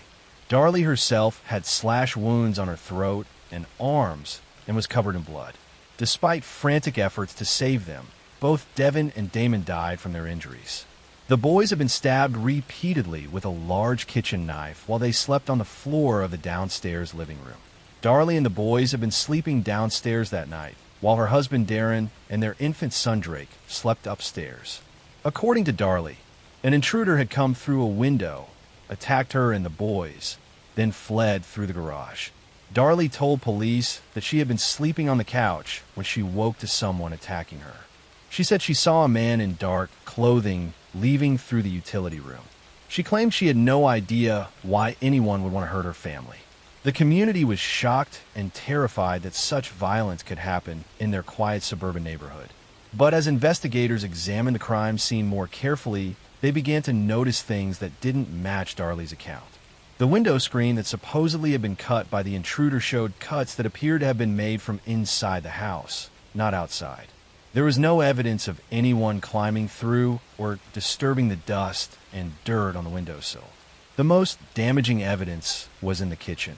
A bread knife from the Routier's own knife block had been used in the attacks. The knife was found on the counter, but there was no blood trail leading to where Darlie said the intruder had fled. Instead, blood evidence suggested the knife had been placed there deliberately. There was also a vacuum cleaner knocked over in a way that looked staged rather than the result of a real struggle. Investigators noticed that while Darlie had wounds on her throat and arms, they were relatively superficial compared to the devastating injuries inflicted on her sons. The boys had been stabbed with tremendous force, some wounds going completely through their small bodies. Yet Darlie's throat wound, while it looked dramatic, had somehow missed all major blood vessels and was more consistent with a hesitation wound, the kind someone might make on themselves. Blood spatter evidence told a troubling story. Experts analyzed the patterns and determined that some of Darlie's blood had landed on her nightshirt in ways that were only possible if she had been upright and moving during the attack, not lying down as she claimed. Cast-off blood patterns on the back of her nightshirt indicated she had raised her arm holding a bloody knife, contradicting her story about being attacked while sleeping. Another bizarre piece of evidence emerged when police discovered that the Routiers had a security system with motion sensors, but it had not been activated that night. Darlie and Darren said they sometimes forgot to turn on, but it seemed convenient that it was off on the night of an alleged break-in. In the days following the attack, Darlie's behavior struck investigators as unusual. She appeared more concerned with her appearance than with grieving for her sons. Most disturbingly, video footage from the boys' gravesite showed Darlie having a birthday party celebration for Devin at his grave just 8 days after the attack. She was filmed spraying silly string, laughing, and acting celebratory. When this video was shown to the public, Many people were shocked by what seemed like inappropriate behavior for a grieving mother. Police arrested Darlie Routier and charged her with capital murder in the deaths of her two sons. The prosecution's theory was that Darlie had been suffering from postpartum depression and financial stress. The family's business was failing, and they were deeply in debt despite their outward appearance of success. Prosecutors believed Darlie had snapped and attacked her children, then staged the scene to look like an intruder had done it, inflicting superficial wounds on herself to support the story. Darlie's trial began in January 1997, less than a year after the attacks. The prosecution presented the forensic evidence about the blood spatter, the staged crime scene, and the lack of any evidence supporting an intruder. They showed the gravesite video and argued it demonstrated a lack of genuine grief. They presented testimony about the family's financial problems as a possible motive. The defense argued that Darlie was innocent and that police had rushed to judgment, focusing on her instead of looking for the real perpetrator. They claimed the forensic evidence was misinterpreted and that Darlie's behavior was simply how she coped with trauma. They pointed out that there was no clear motive for a mother to harm her own children. The jury deliberated for less than 12 hours before finding Darlie Routier guilty of capital murder in the death of Damon. She was not tried for Devin's death, but prosecutors kept that charge in reserve. In February 1997, Darlie was sentenced to death by lethal injection. Darlie has been on death row in Texas for over 25 years, maintaining her innocence. Her case has attracted supporters who believe she was wrongly convicted. They point to questions about the forensic evidence and argue that the investigation was flawed. They claim the gravesite video was taken out of context and that a longer version shows genuine grief before the silly string celebration. Defense attorneys have fought for DNA testing of evidence from the crime scene, hoping it might reveal the presence of an intruder. Some testing has been done over the years, but nothing has emerged that definitively proves Darlie's innocence or changes the fundamental facts of the case. Darren Routier initially supported his wife, but later divorced her, though he has continued to maintain that he believes she is innocent. Their surviving son Drake has lived with family members and has largely stayed out of the public eye. The case remains controversial. Supporters of Darlie argue that a mother wouldn't brutally attack her own children and that the evidence was misinterpreted. Prosecutors and many observers believe the evidence clearly shows Darlie committed the crimes and staged an elaborate cover-up. Devin and Damon Routier were young boys who should have had their whole lives ahead of them. Instead, they were attacked while they slept in what should have been the safest place in the world, their own home.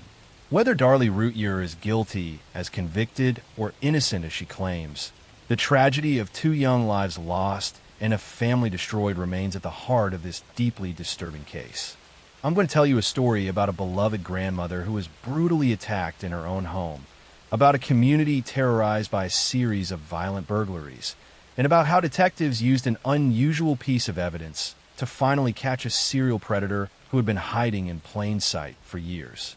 In March 2015, the small town of Manteca, California, was dealing with a series of disturbing home invasions. Over several months, someone had been breaking into homes, often targeting elderly women who lived alone. The intruder would enter through unlocked doors or windows in the middle of the night, attacking the victims in their beds. The crimes were violent and terrifying, and the community was gripped with fear. One of the victims was 76-year-old Mary Gibson, a retired teacher who had lived in Manteca for decades. On the night of March 8, 2015, Mary was asleep in her home when an intruder broke in through a sliding glass door. The attacker entered her bedroom and brutally assaulted her, beating her with such force that she suffered severe head injuries. Mary was found by a family member the next morning and rushed to the hospital, where she remained in critical condition for days before passing away from her injuries. The attack on Mary Gibson horrified the community. She had been a beloved figure in Manteca, known for her kindness and involvement in local activities. That someone would break in her home and attack her so viciously seemed incomprehensible. Police intensified their investigation, determined to catch the person responsible before he could strike again. Detectives reviewing the crime scene at Mary's home found something unusual. There were partial shoe prints near the point of entry and in the bedroom where Mary had been attacked. The prints were from a distinctive type of athletic shoe with an unusual tread pattern. Investigators photographed the prints and began trying to identify the specific make and model of shoe. Meanwhile, other home invasion cases in the area were being reviewed to see if they might be connected. Detectives found that several unsolved burglaries and attacks on elderly women showed similar patterns. The intruders seemed to target homes where women lived alone or where they would be alone at night. He entered through sliding doors or windows that were unlocked or easy to force open. And in several cases, similar shoe prints had been found at the scenes. As detectives worked to track down the shoe, they caught a break. The distinctive tread pattern matched a specific model of Nike athletic shoe that had been sold in limited quantities. Investigators began checking sales records and surveillance footage from stores that had sold these shoes in the Manteca area. At the same time, police were investigating another lead. A suspicious vehicle had been seen in Mary Gibson's neighborhood around the time of the attack. Witnesses had noticed a white sedan driving slowly through the area late at night, which was unusual for the quiet residential street. Police obtained surveillance footage from nearby homes and businesses, hoping to get a license plate number. The investigation led police to 23-year-old Malik Pat, a local man who had a history of minor criminal offenses. Detectives discovered that Pat owned a white sedan matching the description of the vehicle seen near Mary's home. They also learned that Pat had recently purchased the exact model of Nike shoes whose prints had been found at multiple crime scenes. Police obtained a search warrant for Pat's home and vehicle. Inside, they found the Nike shoes with a distinctive tread pattern. When compared to the prints from Mary Gibson's home and other crime scenes, they were a perfect match. Detectives also found items that had been stolen from several of the burglary victims, providing further evidence linking Pat to multiple crimes. DNA evidence collected from some of the crime scenes was also tested against Pat's DNA. The results showed matches, placing him at the scenes where elderly women had been attacked. The evidence against Malik Pat was overwhelming, connecting him not just to Mary Gibson's attack, but to a series of home invasions targeting vulnerable victims. Malik Pat was arrested in May 2015 and charged with ending Mary Gibson's life, along with multiple counts of burglary, assault, and attempted assault. As the investigation continued, detectives connected him to at least 10 different home invasions in the Manteca area spanning several years. Some victims had survived his attacks but had been left traumatized. Others, like Mary Gibson, had not survived. The case against Pat revealed a disturbing pattern. He had been specifically targeting elderly women who lived alone, watching homes to identify vulnerable victims. He would strike late at night when victims were asleep and defenseless. Some of the attacks had been sexually motivated, adding another layer of horror to his crimes. Pat's trial began in 2017. The prosecution presented the shoe print evidence, DNA evidence, stolen property found in his possession, and testimony from surviving victims who identified him as their attacker. The evidence was so strong that Pat's defense had little to work with. They couldn't dispute the physical evidence connecting him to the crimes. In 2018, Malik Pat was convicted of first-degree ending of life for Mary Gibson's death, along with multiple other charges related to the home invasions and attacks. He was sentenced to life in prison without the possibility of parole, plus additional consecutive sentences for the other crimes. The judge noted the particular cruelty of targeting elderly victims in their own homes, places where they should have felt safest. Mary Gibson's family spoke at the sentencing, describing the pain of losing their mother and grandmother in such a violent way. They talked about how Mary had been independent and strong right up until the end, and how it was unbearable to think of her final moments of terror. They expressed relief that Pat would never be able to hurt anyone else. The other victims who had survived Pat's attacks also gave impact statements. They described the lasting trauma of being attacked in their own beds, the fear that haunted them even after moving to new homes, and the nightmares that persisted years later. Many of the elderly victims said they never felt safe again after being violated in such a personal way. The case highlighted the vulnerability of elderly people living alone and the importance of home security measures. Police encouraged residents to secure doors and windows, install security systems, and check on elderly neighbors regularly. The Manteca community came together to support the victims and implement neighborhood watch programs to prevent similar crimes. Malik Pat remains in prison, where he will spend the rest of his life. The Nike shoe print that helped catch him became a key piece of evidence in forensic investigations, demonstrating how even small details at a crime scene can lead to solving cases. Mary Gibson and the other victims deserved to feel safe in their own homes, but instead they encountered a predator who saw their vulnerability as an opportunity.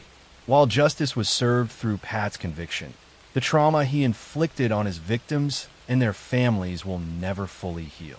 I'm going to tell you a story about a fitness instructor who seemed to have a perfect life, about a husband who came home to find his wife dead after what appeared to be a burglary, and about how a small-town case became a national obsession when investigators discovered that the grieving widower was actually a cold-blooded killer who had staged an elaborate crime scene.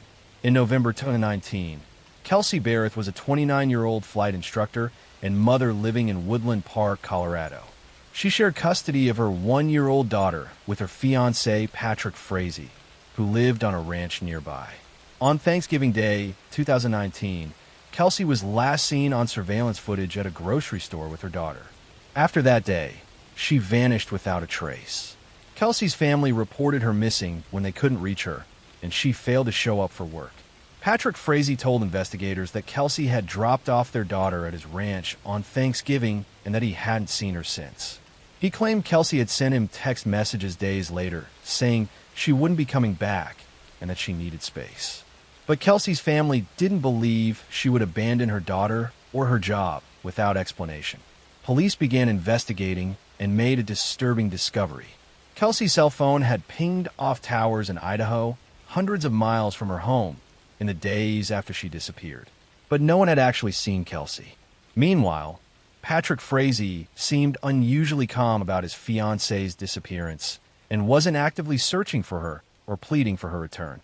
As detectives dug deeper, they uncovered a key witness, Crystal Lee, a woman from Idaho who had been having an affair with Patrick Frazee.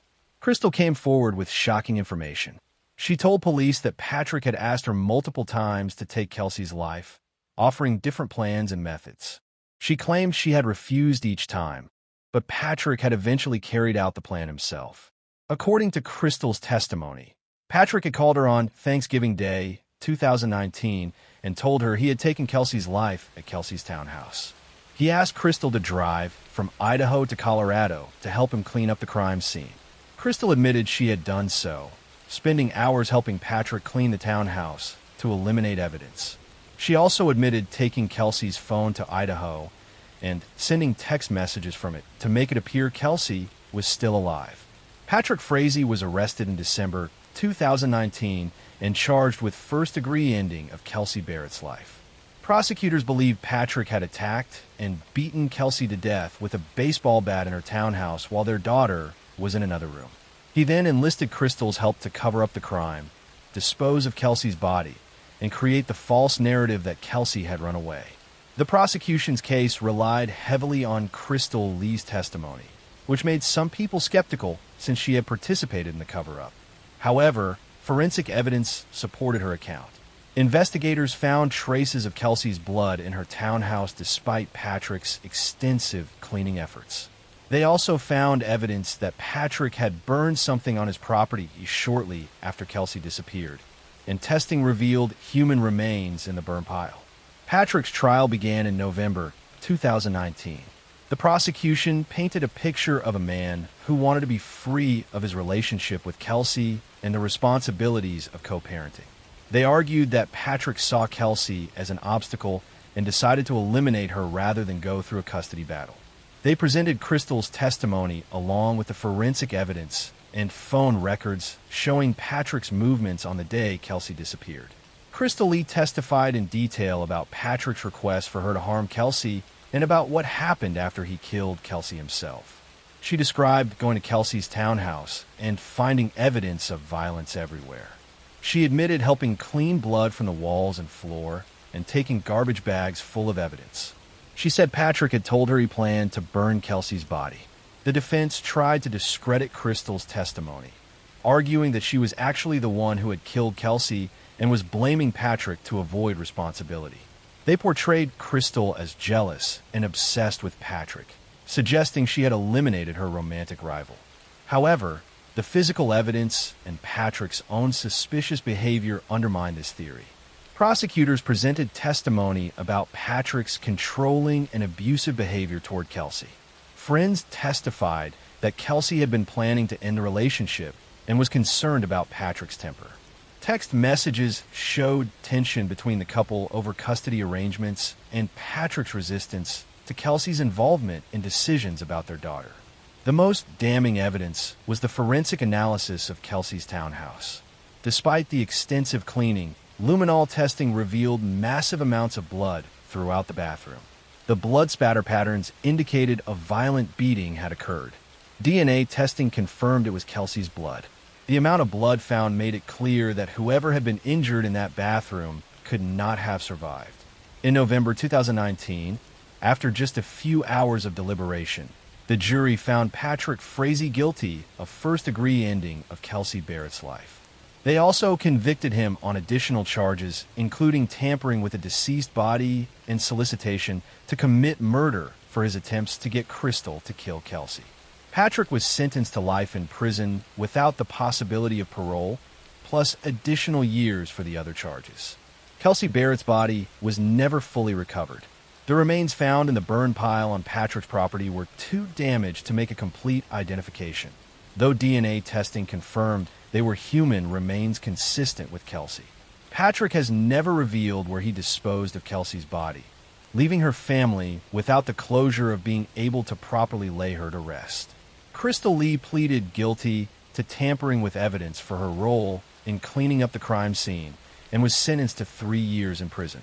Many people felt her sentence was too lenient given her extensive involvement in covering up the crime, but prosecutors needed her testimony to convict Patrick, and the plea deal was part of securing her cooperation. Kelsey's family was awarded custody of her daughter, who was just a toddler when her mother was taken from her. They have worked to preserve Kelsey's memory for the little girl and to ensure she knows how much her mother loved her. Kelsey was a skilled pilot who loved flying and had worked hard to build her career. She was a devoted mother who put her daughter first in everything she did. Patrick Frazee showed no remorse during his trial or sentencing. He maintains his innocence despite the overwhelming evidence against him. He will spend the rest of his life in prison for taking the life of the mother of his child, destroying his daughter's chance to grow up with her mother, and devastating 2 families with his selfish and violent actions. I'm going to tell you a story about a young pregnant woman who went missing on Christmas Eve, about a husband whose story kept changing, and about how a seemingly devoted, expectant father became the prime suspect in one of the most publicized murder cases of the early 2000s. In December 2002, 27-year-old Lacey Peterson was 8 months pregnant with her first child, a son she and her husband Scott planned to name Connor. The couple lived in Modesto, California, and Lacey was excited about becoming a mother. She had already decorated a nursery and was preparing for the baby's arrival. On Christmas Eve 2002, Scott reported Lacey missing, claiming she had gone for a walk with their dog and never returned home. Scott told police that he had left that morning to go fishing at Berkeley Marina, about 90 miles away. He said when he returned home around 4:30 in the afternoon, Lacey was gone. Her car was in the driveway. Her purse was in the house, but Lacey had vanished. Their dog had been found wandering the neighborhood, still wearing its leash, suggesting something had gone wrong during the walk. The disappearance of a pregnant woman just before Christmas generated massive media attention. Lacey's family organized search efforts, and thousands of volunteers distributed flyers with her picture throughout California. Lacey's face appeared on national television as her family pleaded for information about her whereabouts. Scott appeared at some of these events, but often seemed detached and unemotional. As investigators dug into Scott's story, inconsistencies began to emerge. Scott claimed he had gone fishing on Christmas Eve, which seemed unusual. He couldn't remember specific details about his fishing trip, like what kind of fish he was trying to catch.